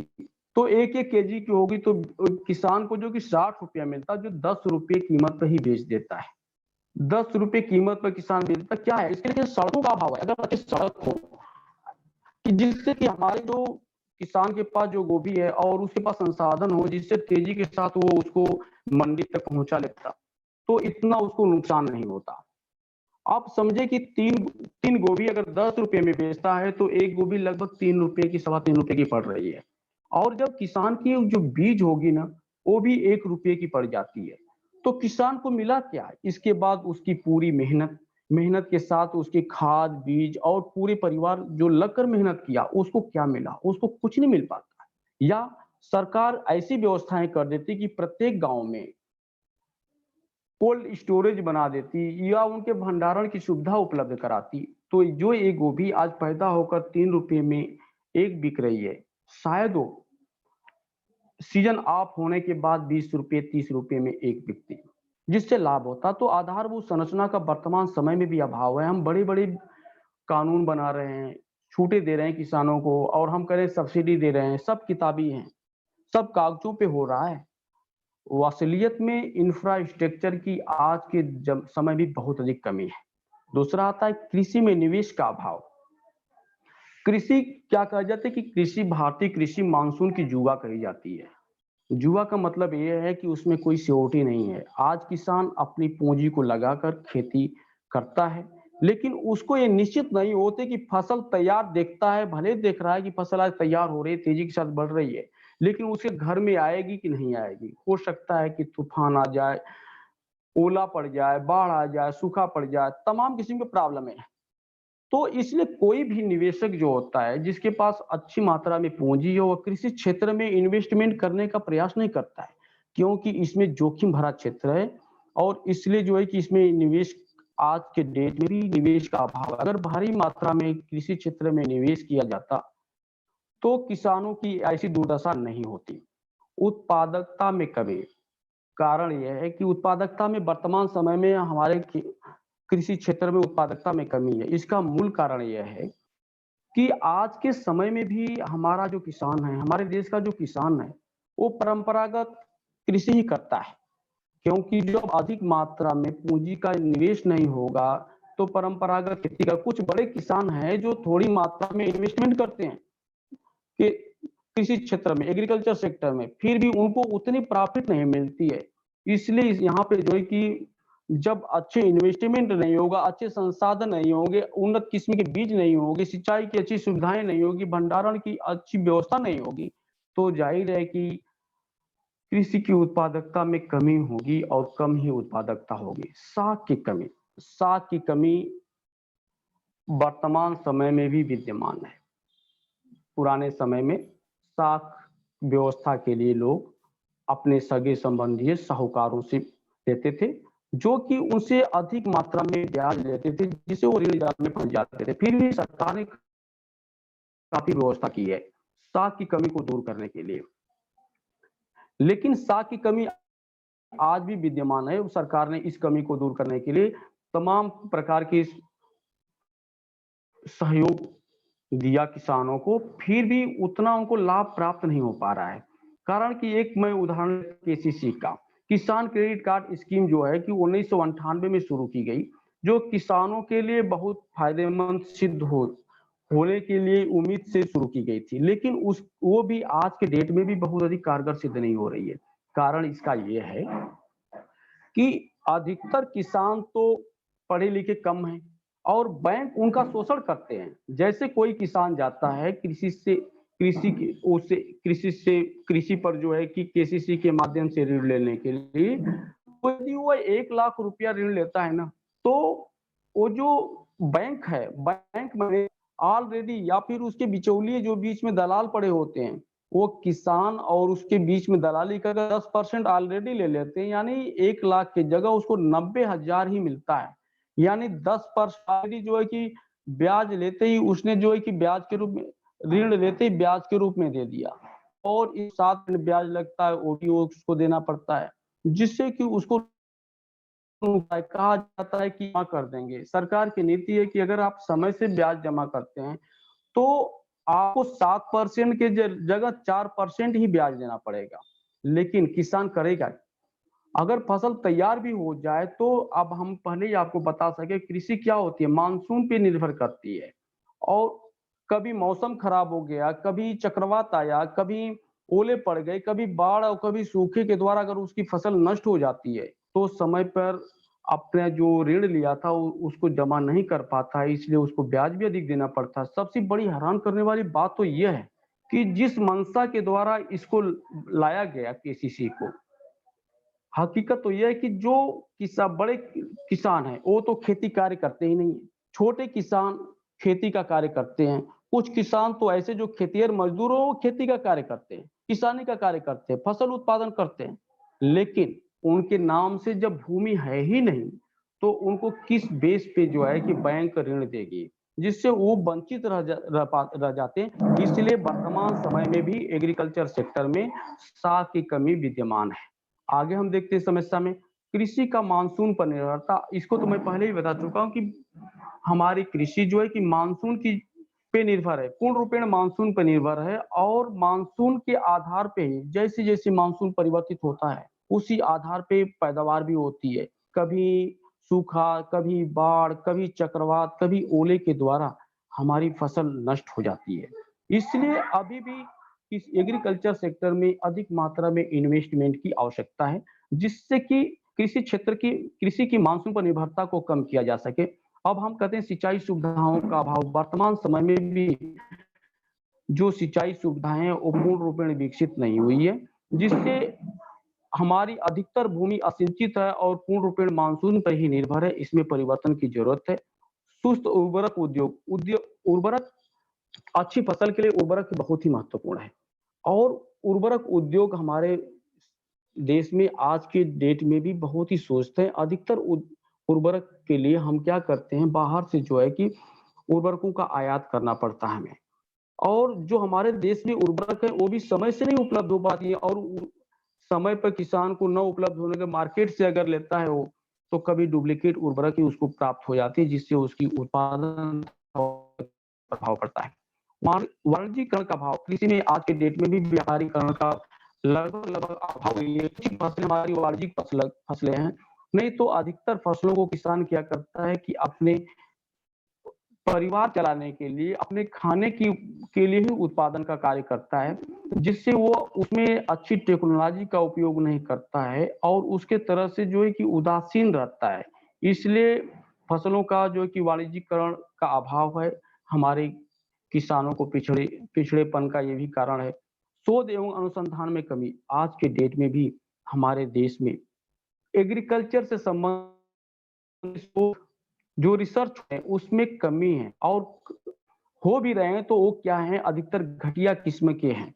क्योंकि अधिकतर देखा जाता है कि जो हमारी यूनिवर्सिटी, एक तो एग्रीकल्चर यूनिवर्सिटी भी कम है, दूसरे जो शिक्षा भी उसमें दी जा रही है वो भी क्या है कि वो किसानों, जो लोग मतलब कि किसान खेती से जो वास्तविकता है उससे दूर दी जाती है। साथ ही साथ उनमें लैंग्वेज की प्रॉब्लम है। किसान अपने स्थानीय भाषा को जानता है, जो अधिकारी बनकर जाते हैं वो क्या होते हैं कि या तो इंग्लिश में पढ़ते हैं या किसी अन्य भाषाओं में पढ़कर जो कि उनकी भाषा समझते नहीं। जब किसान जो सहयोग करने वाला किसान की है व्यक्ति है, वो किसान की भाषा ही न समझे तो कृषि कहाँ से उन्नति कर सकती है। ठीक है, अब हम चलते हैं समस्याओं के बाद। अब तक सरकार समय समय पर जो कदम उठाई है, जो प्रयास सरकार के द्वारा जो प्रयास किए गए, उसकी हम बात करते हैं। उसमें से हम कुछ की बात करते हैं जो काफी इफेक्टिव रहे हैं, क्योंकि सारे जो प्रयास को हम एक साथ गिना नहीं सकते हैं। उसमें हम चलते हैं कुछ को लेकर। नई कृषि युक्ति और हरित क्रांति की बात करते हैं।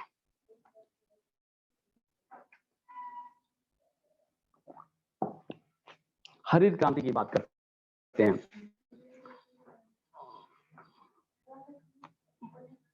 भारतीय कृषि में जब हम प्रयास करते हैं तो फिर हरित क्रांति सबसे पहले आती है। सबसे पहले प्रयास हमने भारतीय कृषि में जब संगठित पहला प्रयास किया तो वो होता है 1960-61 में करते हैं, गहन कृषि जिला कार्यक्रम के तहत करते हैं। इसको क्या होता है,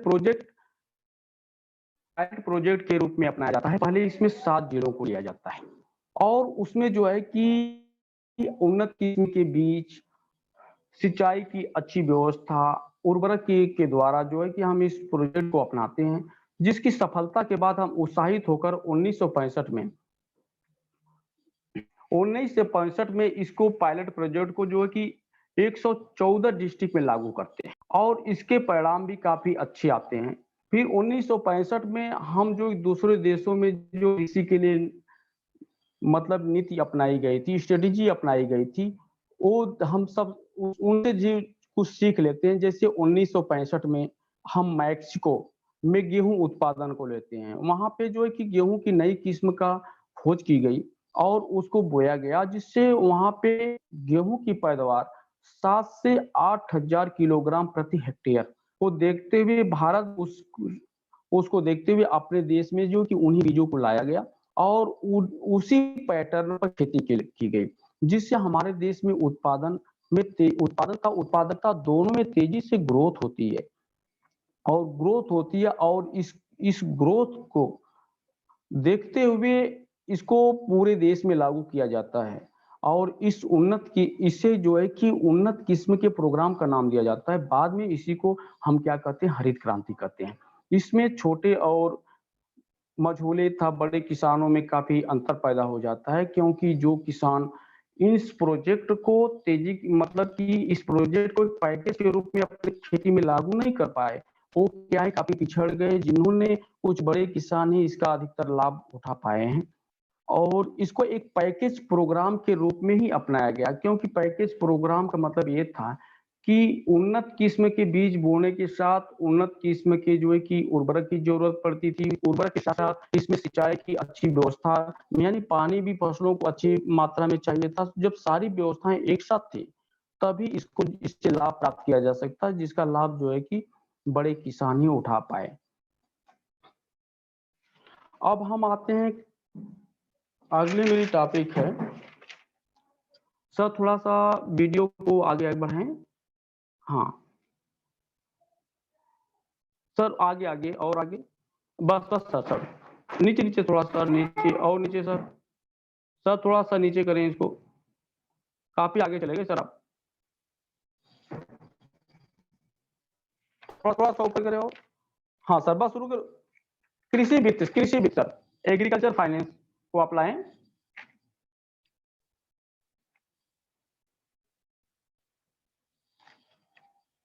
कृषि वित्त, और खेती करने के लिए किसानों को कृषि वित्त की आवश्यकता पड़ती है, अधिक मात्रा में आवश्यकता पड़ती है कि जब खेत की बुआई होती है तो उस समय बीज, पानी और उसकी जुताई मड़ाई के लिए काफी मात्रा में जो है कि एक साथ जो है कि किसानों को जो है कि साख की जरूरत पड़ती है। इसको पूरा करने, प्रारंभ में किसान जो है इसको पूरा करने के लिए गैर संस्थागत स्रोतों जैसे महाजन था साहूकार, संबंधी और रिश्तेदार, व्यापारी, जमींदार, आढ़तियों से जो है कि वो ऋण लेता था और उनसे लेकर जो है कि पैसे लेकर जो है कि खेती का कार्य करता था, जिससे वो क्या थे, महाजन जो थे या साहूकार या जो रिश्तेदार थे या व्यापारी, उनसे जो है कि ऋण देने के बदले अधिक मात्रा में ब्याज ले लेते थे, जिससे वो किसान क्या होता था कि ऋण जाल में ही उलझा रह जाता था और अधिक समय तक ऋण जाल में उलझने के वो अपना मूलधन भी नहीं दे पाता था, अधिकतर उसको अपनी जमीन को बेचना पड़ जाता था।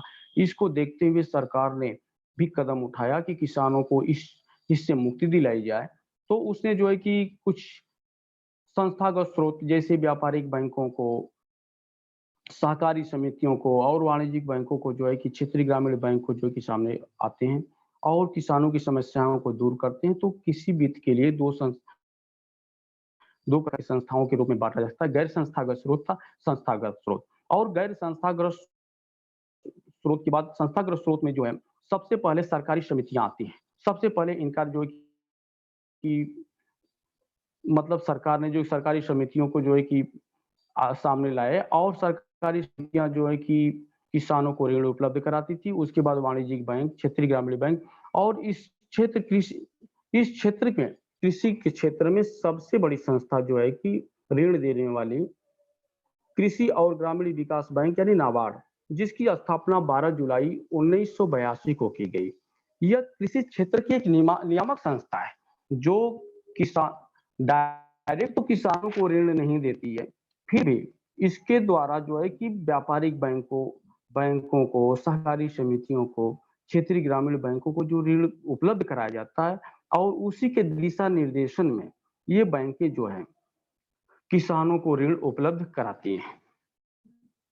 हाँ सर, ऊपर करें और थोड़ा सा सर, थोड़ा पीपीटी को आगे बढ़ाएं और सर बस बस बस सर। और फिर आता है सर भारत में कृषि कीमत नीति।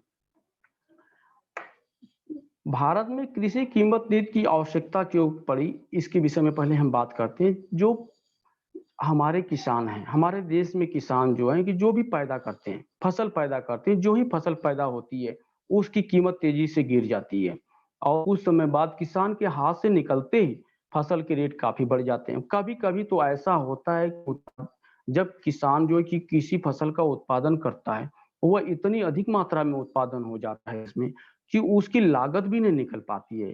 क्योंकि अक्सर सुनने में आता है कि पिछले वर्षों में देखा गया है कि लोग आलू को या तो रोड पे फेंकते थे या सड़क पर फेंकते थे या फिर गंगा में बहा दिए। इसका कारण क्या था कि सारे किसानों ने एक साथ आलू उत्पादन किया, क्योंकि वो पिछले वर्ष में देखे होंगे कि वो आलू का रेट क्या है, अच्छा था। इस आधार पर वो उत्पादन कार्य तो किए, लेकिन जब उनका उत्पादन अधिक मात्रा में हो गया तो उनको खरीदने वाला कोई नहीं, उनके रेट ही इतना अधिक कम हो गए कि यदि वो कोल्ड स्टोरेज में लाकर अपने आलू को रखते हैं तो उसका प्रभाव ये होता था कि 300 रुपये तो उनके पर बोरे आलू रखे जाते थे। जब वो उस सीजन पे निकालते थे, बुआई के सीजन पे या बाद में जब निकालते थे, तो आलू का रेट ही कितना मिलता था, 300 रुपये ही मिलता था। तो किसान या तो अपने उस आलू को या तो कोल्ड स्टोरेज में छोड़ देता था या फिर लाने के बाद जब उसका कोई रेट ही नहीं मिलता था उसको फेंक ही देता था। इसलिए किसान क्या तो हतोत्साहित होते थे। जब किसान अत्यधिक हतोत्साहित होते थे, अगले सीजन में जो है कि फसल पैदा करने के लिए तैयार भी नहीं होते थे। इसलिए कृषि उत्पादन के जो मूल्य होते थे वो काफी उतार चढ़ाव था। इसलिए खेती करने के लिए लोग भी तैयार नहीं होते थे। इसलिए सरकार ने ये सोचा कि इनकी कृषि की कीमतों को जो है कि एक किसानों को एक गारंटी दिया जाए कि इससे कम आपकी कीमत नहीं होगी। तो इससे जो है कि किसान अधिक मात्रा में उत्पादन कार्य करेगा और जो है कि देश का विकास होगा। क्योंकि जब अधिक पैदावार हो जाता था तब तो कार्य चलते थे, लेकिन जब किसी कारण से जो पैदावार कम हो गई तो सरकार के बफर भंडार में भी कृषि की वस्तुएं अनाज नहीं होते थे, तो किसान क्या मतलब कि लोग भूखे मरने लगते थे और तमाम की गरीब लोगों के पास भी जो कि अधिक कीमत पर जो कि फसल खरीद नहीं सकते थे, जिससे उनका बहुत नुकसान होता है। इसलिए भारत सरकार ने जो है कि 1965 में कृषि कीमत आयोग की स्थापना की, जिससे 1985 में कृषि लागत व कीमत आयोग की संज्ञा दी गई। और ये कृषि कीमत और लागत आयोग 3 प्रकार की कीमतों का निर्धारण करता है। पहला है न्यूनतम समर्थन कीमत, दूसरा वसूली कीमत, तीसरा निर्गमन कीमत। न्यूनतम समर्थन कीमत वह कीमत होती है जिस पे सरकार कुछ फसलों के विषय में एक गारंटी देती है। इस समय वर्तमान में लगभग 24 फसल हैं। वो गारंटी देती है कि चाहे जितना भी उत्पादन हो जाए, लेकिन हम कीमतों को इससे कम नहीं होने देंगे। और इस कीमत पर जो इस पे सारे उत्पादन को खरीदने के लिए हम वचनबद्ध हैं, ऐसा तो सरकार कहती है। और यही है न्यूनतम समर्थन कीमत। लेकिन ऐसा अधिकतर होता नहीं है कि न्यूनतम समर्थन कीमत तो गेहूं की आज के वर्तमान समय में भी जो है 8.5 रुपये लगभग है या 19 रुपये के लगभग है, 19 रुपये के लगभग है। लेकिन मार्केट में आज के डेट में भी गेहूं जो है 16-17 रुपया केजी बिक रहा है, यानी न्यूनतम समर्थन कीमत से कम बिक रहा है। इसका कारण यह है कि सरकार तो चाहती है खरीदना, लेकिन वो क्या करती, सरकार करती क्या है कि इसके लिए अपने कुछ अधिकारियों को बैठा देती है जो जगह जगह दुकानें लगाकर किसानों से जो कि गेहूं की खरीदारी करते हैं। लेकिन वहां पे जो अधिकारी होते हैं वो किसानों का बहुत अधिक शोषण करते हैं। शोषण इस प्रकार से करते हैं, जो मार्केटिंग इंस्पेक्टर होते हैं, कि कोई किसान जाता है कहता है कि जो है कि हमारा आप गेहूं ले लीजिए, तो वो कहते हैं कि नहीं, इस समय हमारे पास जो है कि बोरे नहीं है। तो कभी बहाना करते हैं कि हमारे गोदाम में जो है कि जगह ही नहीं है। तो अनेक प्रकार के बहाने करते, कभी कहते हैं कि हमारे पास मजदूर नहीं है। तो किसान जो होता है गरीब होता है, उसके संसाधन का अभाव होता है और उसको जो है कि पैसे बहुत ही सख्त जरूरत होती है, क्योंकि फसल उत्पादन होते ही उससे अन्य फसल करने के लिए जो है कि पैसे की जरूरत होती है। तो उसको बेचना और लोगों के जो कर्ज लिया होता है उसको चुकाने के लिए बहुत ही पैसे की सख्त जरूरत होती है, इसलिए वो तत्काल बेचना चाहता है।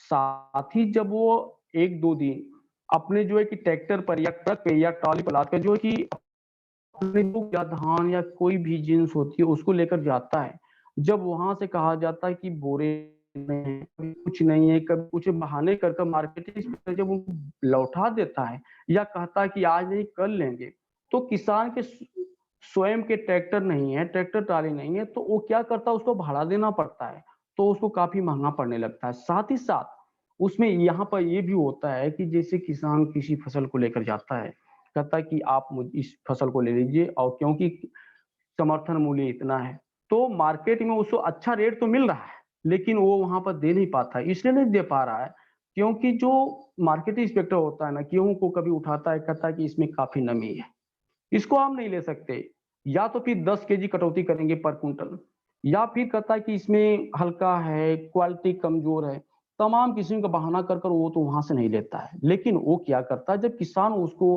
अपनी फसल को वहां न देकर सरकारी दुकानों पर न देकर वो कहाँ लेके जाएगा, मंडी में।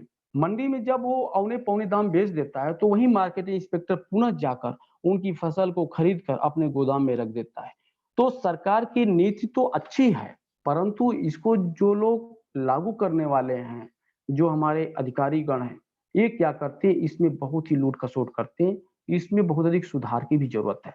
फिर हम आते हैं कृषि लागत व कीमत आयोग। नहीं, वसूली कीमत क्या होती है? वसूली कीमत वह कीमत होती है जिस पर सरकार सरकारी दुकानों के माध्यम से किसानों की जो है कि अनाज को खरीदती है, उसे वसूली कीमत कहा जाता है।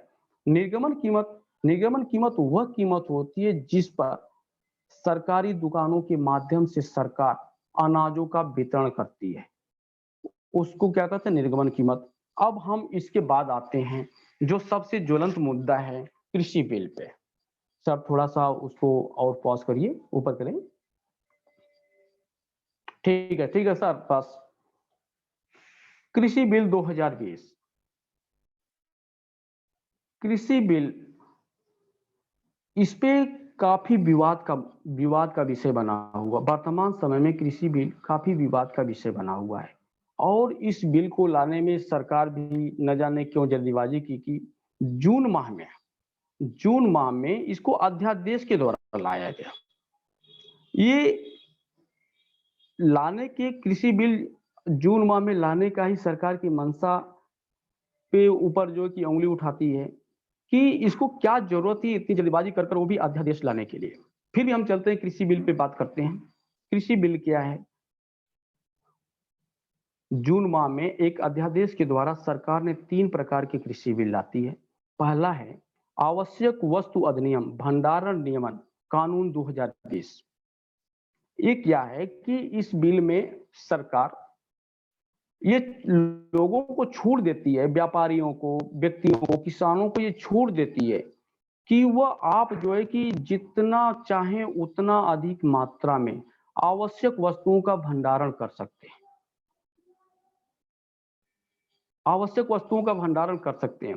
इसका परिणाम क्या होगा? इसका ये परिणाम होता है कि अगर कोई व्यक्ति अधिक मात्रा में समय समय पर वस्तुओं की अधिक मात्रा में भंडारण यदि कर लेता है, तो क्या होगा, मार्केट में उसका रेट अधिक बढ़ जाएगा, और जब वो रेट अधिक बढ़ जाएगा तब वो जो है कि उस वस्तु को मार्केट में निकालेगा। जैसे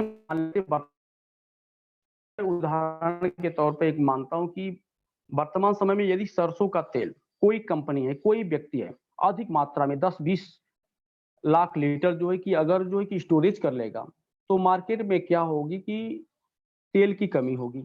जब तेल की कमी होगी तो तेल का रेट तेजी के साथ बढ़ेगा, और बढ़ेगा तो जिससे उससे क्या होगा कि उपभोक्ताओं को काफी नुकसान होगा, नुकसान का सामना करना पड़ेगा। इसलिए ये नियम जो बना है उसमें ये भी कहा गया है कि ये केवल भंडारण उसी स्थिति में नहीं कर सकते हैं यदि देश में युद्ध और आपदा की स्थिति हो।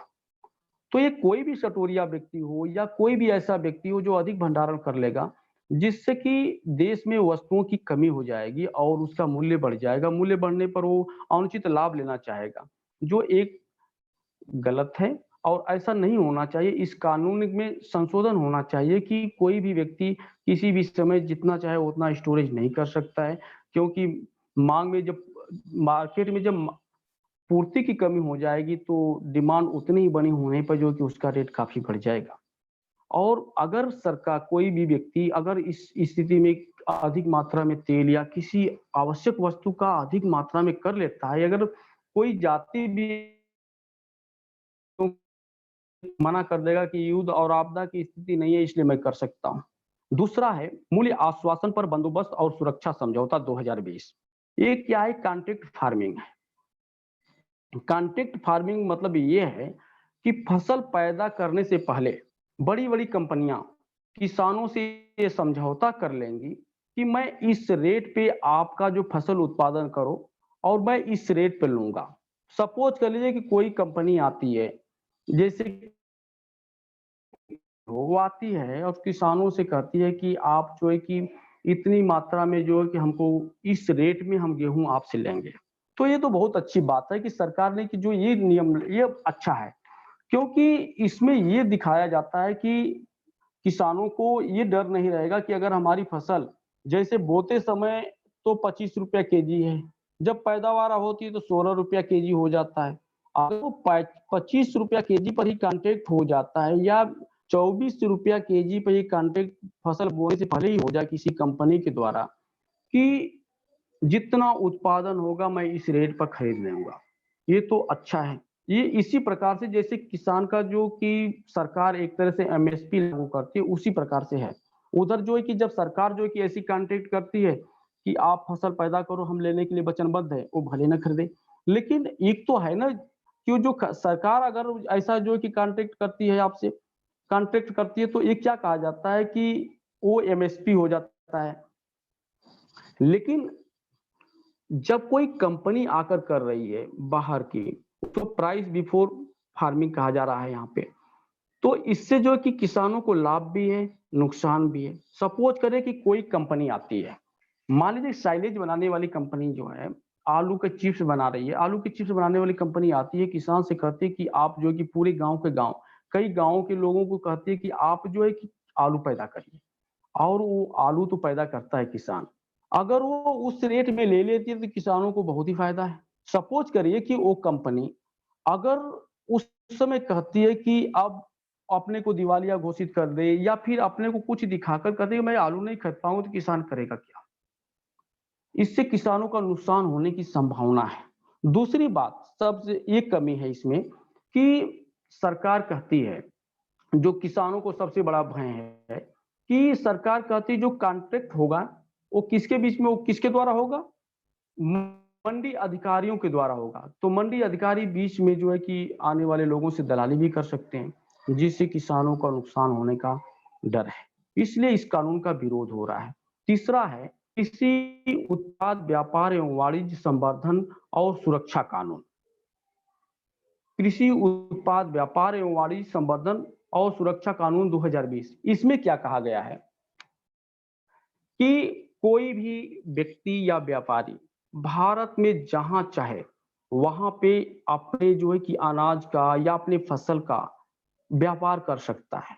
जहां चाहे विदेशों में बेच सकता है, देश में कहीं भी बेच सकता है, या अपने मार्केट में बेच सकता है, या तो वो जहां चाहे अपने सामान को वहां बेच सकता है जो फसल पैदा करेगा, या तो मंडी में बेचे या देश में कहीं भी बेचे। पहले यह था कि लोग मंडी में जाकर बेचते थे, अब और पहले भी किसान भले ये होता था कि मंडी में बेचे, मंडी होने के बाद भी कहीं भी बेचता था। और वर्तमान समय में भी ये नियम बना हुआ है कि या तो अपना मंडी में बेचे या तो फिर बाहर बेचे, उसको कोई दिक्कत नहीं है। मंडी में बेचता था तो सरकार का ये दलील दी गई है कि जब किसान केवल मंडी में अपने सामान को ले जाता था तो जो आढ़तिया थे वो दलाली करते थे। कारण यह है कि जब कोई किसान मंडी में, मान लीजिए कि कोई व्यक्ति एक ट्रैक्टर टमाटर लेकर जाता है, तो क्या वो 2-3 दिन के लिए या एक हफ्ते के लिए या एक सीजन के लिए कोई व्यक्ति उसको स्थान देगा मंडी में कि हमारे घर के सामने आप यहाँ रखकर बेचो? ऐसा तो करेगा नहीं।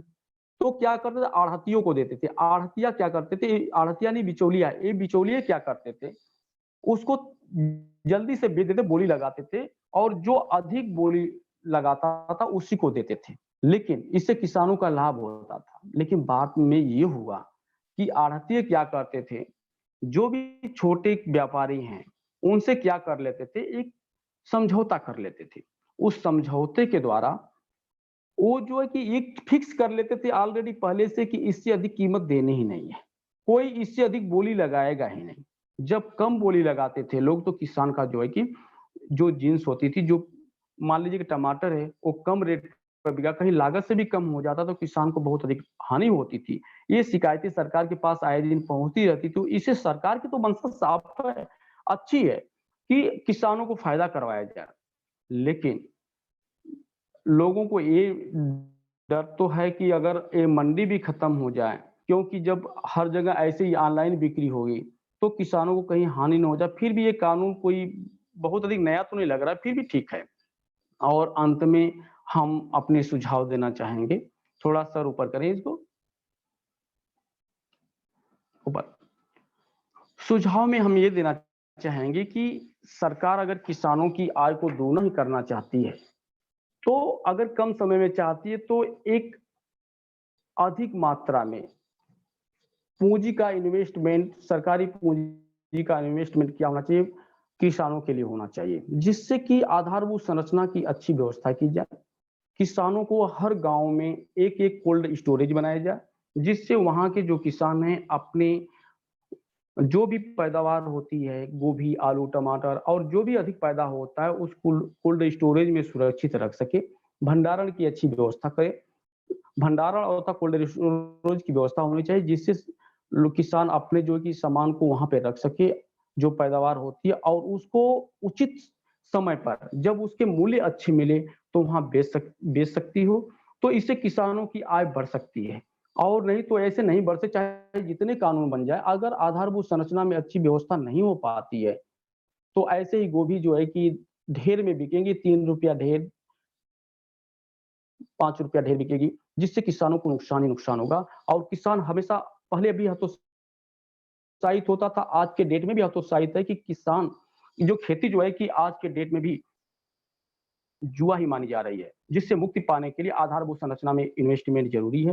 कृषि उपज की न्यूनतम मूल्य की गारंटी, सरकार को ये चाहिए कि न्यूनतम समर्थन मूल्य जो वो जारी करती है, उस पे सरकार को ये चाहिए कि वो गारंटी दे कि पूरी की पूरी फसल हम इस रेट में खरीद लेंगे, चाहे जितना भी उत्पादन हो जाए। उसके साथ ही एक कानून बनाए कि इस रेट से कोई भी व्यक्ति कम रेट में कोई भी फसल खरीद नहीं सकता है। जैसे गोभी बिके, गेहूं बिक रहा है, अगर गेहूं का जो है कि समर्थन मूल्य 19 रुपया है, तो सरकार को ये चाहिए कि ऐसा कड़ा कानून बनाए कि 19 रुपया केजी से गेहूं कोई भी व्यक्ति अगर खरीदता है तो उसको सजा दी जाएगी। अगर कोई बेचता भी है तभी सजा दी, अधिक या कम पे बेचता है तभी सजा दी जाएगी।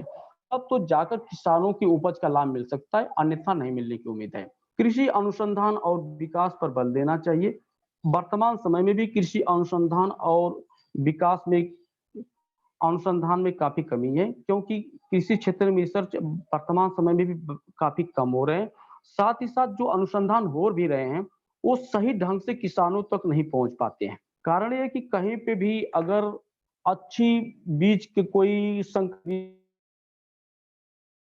तो पहले स्तर पर उत्पादन होने के बाद कुछ किसान चुने हुए किसानों को दी जाती है उसको बोने के लिए, क्योंकि उस बीज को अन्य देश में, मतलब देश के प्रत्येक भाग में डिस्ट्रीब्यूट करना होता है। लेकिन होता ये है कि जो वहां पे बीज बोने वाले हैं या फिर जो देख रेख करने वाले होते हैं, बीज प्रमाण बोर्ड के जो इंस्पेक्टर होते हैं, वो क्या करते हैं कि गलत बीजों को पैसा लेकर गलत किसानों के बीजों को भी मार्केट में लाकर बेचते हैं, जिससे वो बीज तो उनके जो साधारण बीज है अच्छे उनको रेट मिल जाते हैं और उनको घूस मिल जाती है, लेकिन किसान जब बोता है तो उसका नुकसान होता है। इसलिए अगर कृषि क्षेत्र में अधिक मात्रा में रिसर्च हो, अच्छे ढंग से रिसर्च हो और भारी मात्रा में हो, तो वो जो बीज होगी किसान को संकर प्रजाति बीज या उन्नत किस्म की बीज, तो वो बोते समय भी जो है कि कम रेट में मिलेगी, तो कोई इतना बड़ी धांधली नहीं करेगा और किसानों को अधिक लाभ होगा। और इसके साथ ही मैं अपनी बात को विराम देता हूं। धन्यवाद। हेलो,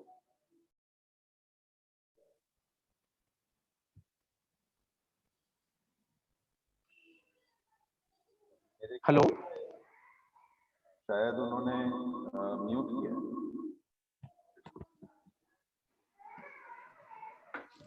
हेलो, उन्होंने म्यूट किया है सर अपने आप को। कौन सर? Prashant sir, hello. शायद उन्होंने म्यूट किया है सर अपने आप को। तो सर कॉल कर लीजिए। हेलो, हेलो, आवाज आ रही सर? हाँ आ रहे सर। सर बहुत बहुत धन्यवाद, आपने बहुत ही स्पष्ट शब्दों में कृषि क्षेत्र से जुड़ी बातों को हम लोगों के सामने रखा है। और जब भी मेरी अपने शिक्षक साथियों से बात होती है तो वो ये इस प्रकार से कहते हैं कि हमारा क्या है, कुछ नहीं हुआ तो हम गांव में जाके खेती कर लेंगे। तो कृषि क्षेत्र इसीलिए बहुत इंपॉर्टेंस रखता है, इसीलिए उसे शायद प्राथमिक क्षेत्र हम लोग मानते हैं, क्योंकि ये एक आत्मनिर्भरता लाता है कि यदि कुछ नहीं है तो हम जाके खेती कर लेंगे। तो जो ऐसे हमारे साथी हैं जिनके पास गांव में शायद जमीन भी है, खेती भी है और उसके साथ वो जॉब भी कर रहे हैं, तो वो एक तरह की आत्मनिर्भरता उनके अंदर है कि हम कृषि क्षेत्र में तो हैं, इसके अलावा हम इस चीज को कर रहे हैं। तो इसी वजह से शायद ये क्षेत्र बहुत ही इंपॉर्टेंट है। और कई बार मुझे लगता है कि एक माइग्रेशन पैटर्न हम लोगों ने देखा था रूरल से अर्बन की तरफ। शायद अगर हम पूर्णतः आत्मनिर्भर होना चाहते हैं तो एक migration from urban to rural भी आज की तारीख में नीडेड है, क्योंकि जब हम शिक्षित लोग शायद रूरल क्षेत्र में जाएंगे तो इन चीजों को और बेहतर तरह से कर पाएंगे। सर बहुत बहुत धन्यवाद आपका। और प्रशांत सर से रिक्वेस्ट करेंगे, क्योंकि आज हम लोगों का सेशन लास्ट है और 7 हफ्तों से लगातार ये सेशन चलता रहा है और प्रशांत सर की बहुत ही महत्वपूर्ण भूमिका इसमें रही है, क्योंकि इन्होंने लगातार बहुत अच्छे रिसोर्स पर्सन दिलाए, जिसका बच्चों को बहुत ज्यादा बेनिफिट हुआ और रेगुलर बेसिस पे चीजें अपलोड होती रही हैं। और इनफैक्ट डिमांड तो अभी भी स्टूडेंट से है कि हम लोग इसे कंटिन्यू करें, बट हम लोगों को क्योंकि इसे और ज्यादा एक्सपैंड करके और ऑर्गेनाइज वे में रीलॉन्च करना है, तो इस वजह से हम लोग आज लास्ट सेशन में हैं। तो प्रशांत सर आपके पास समय होगा कि वोट ऑफ थैंक्स दें और इस सीरीज का क्लोजिंग नोट आपकी तरफ से आए। प्रशांत सर। सर शायद अब आपको। जी सर, आवाज आ रही है। Thank you. एक्चुअली हुआ ये कि सर हमने ये थोड़ा इंटरप्शन होता है स्टूडेंट्स की तरफ से, इसीलिए हमने कोशिश की थी कि हम स्टूडेंट्स के एक अलग प्लेटफॉर्म दें और उनको मैंने गूगल प्लेटफॉर्म भी दिया है। कुछ स्टूडेंट्स फेसबुक भी कनेक्टेड हैं इससे, और इसीलिए शायद ये प्रॉब्लम आ रही थी कि मेरी आवाज़ अब तक नहीं आई, क्योंकि मल्टीपल मशीन्स साइमल्टेनियसली लगी हुई हैं इसमें। तो पहले तो मैम मैं आपको बता दूं कि हमने जब ये सीरीज शुरू की थी तो हमने खुद नहीं सोचा था कि हमें इतना अच्छा रिस्पांस मिलेगा, फैकल्टी मेंबर्स का भी और स्टूडेंट्स का भी और बाकी लोगों का भी। टोटल मैम हम लोगों ने 15 रिसोर्स पर्सन्स हमारे साथ जुड़े इस दौरान। कोशिश ये थी कि एक हमारी यूनिवर्सिटी से हो और एक बाहर से हो। हमारी यूनिवर्सिटी के जो अभी जिन्होंने ज्वाइन किया है या जिनके प्रमोशंस होने हैं, जिन्हें ऑनलाइन टीचिंग में काफी आगे जाना है, उन्हें आप लोगों से सीखने का मौका मिले। और इस मोटिव में हम काफी समझते हैं कि सफल रहे हैं कि हमारे टीचर्स ऑनलाइन टीचिंग के लिए अब आगे आ रहे हैं और इस चीज को बहुत ही थोरली फॉलो कर रहे हैं। हम लोग भी इनिशियल स्टेज में हैं, गड़बड़ी हो रही है टेक्नोलॉजिकल, हम लोग को भी थोड़ा सा उतने प्रोफिशिएंट हम नहीं हैं। अभी छोटा सा सेटअप है, वो भी सेंट जॉन्स कॉलेज ने हमें प्रोवाइड किया है। डॉक्टर एसपी सिंह का मैं शुक्रगुजार हूँ कि उन्होंने सिर्फ एक बार कहने पर ही अपना पूरा सेटअप हमें प्रोवाइड किया। और हमें लगता भी है कि आने वाली एनईपी में हम लोगों को इस सेटअप को कहीं ना कहीं बहुत आगे लेकर जाना पड़ेगा, इंडिविजुअली भी और इंस्टीट्यूशनली भी। क्योंकि इंडिविजुअली हम लोगों के पास इतना अच्छा एक्सपोजर का एक मौका है इस सेटअप के थ्रू कि हम अपने स्टूडेंट्स को भी इसमें जोड़ सकते हैं, उनके फीडबैक्स ले सकते हैं, न केवल अपनी यूनिवर्सिटी के, आपकी यूनिवर्सिटी या दूसरी यूनिवर्सिटीज के स्टूडेंट्स को भी हम फॉलो कर सकते हैं, चेंजेस क्या हो रहे हैं वो बता सकते हैं, पूछ सकते हैं। मैम आपसे हम कांटेक्ट में रहेंगे और ये भी चाहेंगे कि जब भी हम लोग का नेक्स्ट सीरीज हो आप प्लीज फिर से एक बार आइएगा, क्योंकि इस बार थोड़ा सा मिसऑर्गेनाइज्ड आप कह सकते हैं, क्योंकि हम लोगों ने इतना नहीं सोचा था कि इतना अच्छा हम लोग को रेस्पॉन्स मिलेगा, हम तो छोटा सा करने की सोच रहे थे। नेक्स्ट टाइम हम इसको डेफिनेटली बहुत ही ऑर्गेनाइज्ड वे में करेंगे। और इसको एक वाइडर प्लेटफॉर्म पर लेकर आएंगे जिसमें हम डिफरेंट यूनिवर्सिटीज को अपना प्लेटफॉर्म प्रोवाइड करें और उनकी सर्विसेज हम ले पाए, क्योंकि जब तक एक इंटरकनेक्शन डिफरेंट यूनिवर्सिटीज और इंस्टीट्यूशंस के बीच नहीं होगा, ना केवल फैकल्टीज के बीच बल्कि फैकल्टीज में भी जो इनिशियल स्टेज पर फैकल्टीज है, क्योंकि उनको भी लर्निंग में आगे जाना है, आप लोगों से बहुत कुछ सीखना है हम लोगों को, तो बिल्कुल चाहेंगे मैम कि आप लोग आएं और एक बार फिर से हम लोगों को मोटिवेट करें, एक बार फिर से हमारे स्टूडेंट्स को इसी तरह के अच्छे लेक्चर्स प्रोवाइड करें। Thank you very much.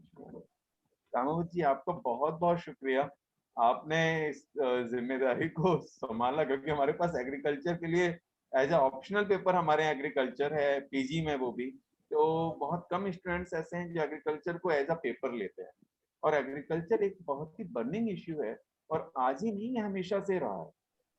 Sustainable development में एग्रीकल्चर का रोल हम सभी जानते हैं, लेकिन एग्रीकल्चर को उतनी इंपॉर्टेंस शायद हम नहीं देते, उसे बड़े कैजुअल वे में हम उसकी पॉलिसीज को लेकर चलते हैं, और शायद यही रीजन भी रहा है कि रूरल एरिया में पॉवर्टी रेशियो अभी भी सबसे ज्यादा है।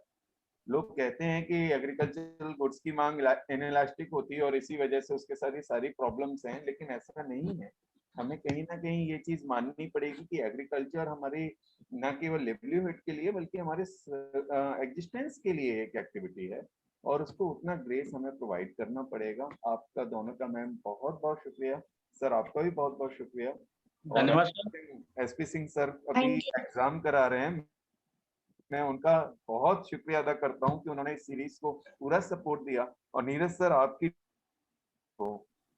टीम के बिना ये संभव नहीं था कि हम इतनी अच्छी इस सीरीज को ले पाए। आपने यूट्यूब लिंक्स जनरेट किए, आप आउट ऑफ स्टेशन हैं, मुझे मालूम है लीव्स चल रही हैं, उसके बावजूद आप इतनी मेहनत कर रहे हैं, और मेरे बस का तो बिल्कुल नहीं था, ये जस्ट एक आइडिया था जिसको आपने सक्सेसफुल बनाया कि हम ऐसा कर सकते हैं। तो नीरज सर, फिर से आपसे बिल्कुल गुजारिश है कि एक बार फिर से आप अपनी जिम्मेदारियां ये कर लीजिए कॉलेज की, फिर इस सीरीज को हम कंटिन्यू करेंगे, और इस बार एक सेशन रखेंगे जो केवल फैकल्टी मेंबर्स के लिए हो।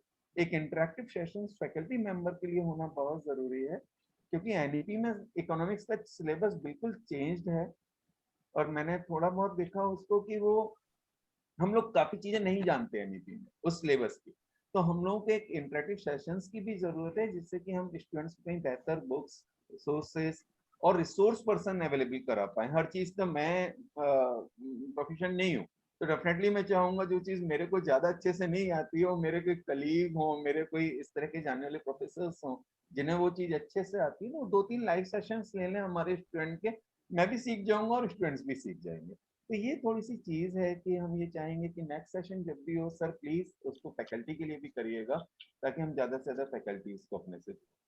Thank you very much ma'am. Thank you Prashant, thank you so much. Thank you Prashant sir. हम लोग भी सीख रहे हैं आपसे, क्योंकि हम लोग पुरानी जनरेशन ऑनलाइन वगैरह में बिल्कुल प्रोफिशिएंट नहीं है, एफिशिएंट नहीं है, कंफर्टेबल भी नहीं होते हैं, but we are still learning.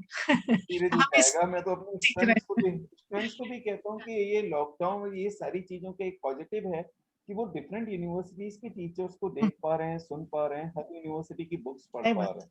Otherwise वो केवल एक या 2 बुक्स हम लोग उन्हें प्रोवाइड करते हैं, उसी से वो नोट्स बनाते हैं। इस तरह से थोड़ा सा उनको भी एक्सपोजर मिलेगा, जो पढ़ने वाले हैं डेफिनेटली उनके लिए बहुत ही thank you Neeraj sir. Thank you sir Prashant sir. और आपने बहुत सारी तारीफ दूसरों के लिए करी, मगर असली योगदान आपका है, मैं शुरू से इस चीज को मानता हूँ। प्रशांत सर हमसे बहुत सीनियर स्टाफ हैं, मगर कभी मुझे ऐसा फील नहीं हुआ कि हम बहुत अपने से एक सीनियर स्टाफ के साथ काम कर रहे हैं। और जब इन्होंने एनईपी की बात करी है, तो एनईपी पे हम लोगों ने बहुत सारा मंथन किया है। तो NEP has created a knowledge market. NEP basically क्या करते जा रही है कि एक मार्केट ऐसा क्रिएट कर रही है जहां आप इंस्टीट्यूशनल बाउंड्रीज से निकल के आपकी क्या परफॉर्मेंस है दैट काउंट्स। और ये एक बहुत अच्छा एक सेटअप तैयार हुआ है, सेटअप तैयार हो पाया है, जिसकी वजह से मेरे ख्याल से जिस प्रकार से हम लोग एक दूसरे से जुड़ते जाएंगे। मैम आप बनारस में, मैं इतने समय इलाहाबाद में हूँ, मेरा होम टाउन इज इलाहाबाद, तो मैं इतने समय इलाहाबाद जी मैम। तो मगर शायद ये प्लेटफॉर्म ना होता तो बनारस और इलाहाबाद की दूरी बनी रहती। सो thank you very much Prashant sir, thank you very much Ram sir, आप सबके कंट्रीब्यूशन की वजह से और जिस तरह से मैंने आप लोगों को बताया, अभी सीरीज भले ही बंद है, but your lectures are most welcome. जैसे भी अगर आपको सूटेबल लगता है किसी भी टॉपिक जो यूजी और पीजी लेवल का है, you can simply send it on my Telegram ID. I will be uploading it for the benefit of the students. So thank you very much, sir. Thank you very much.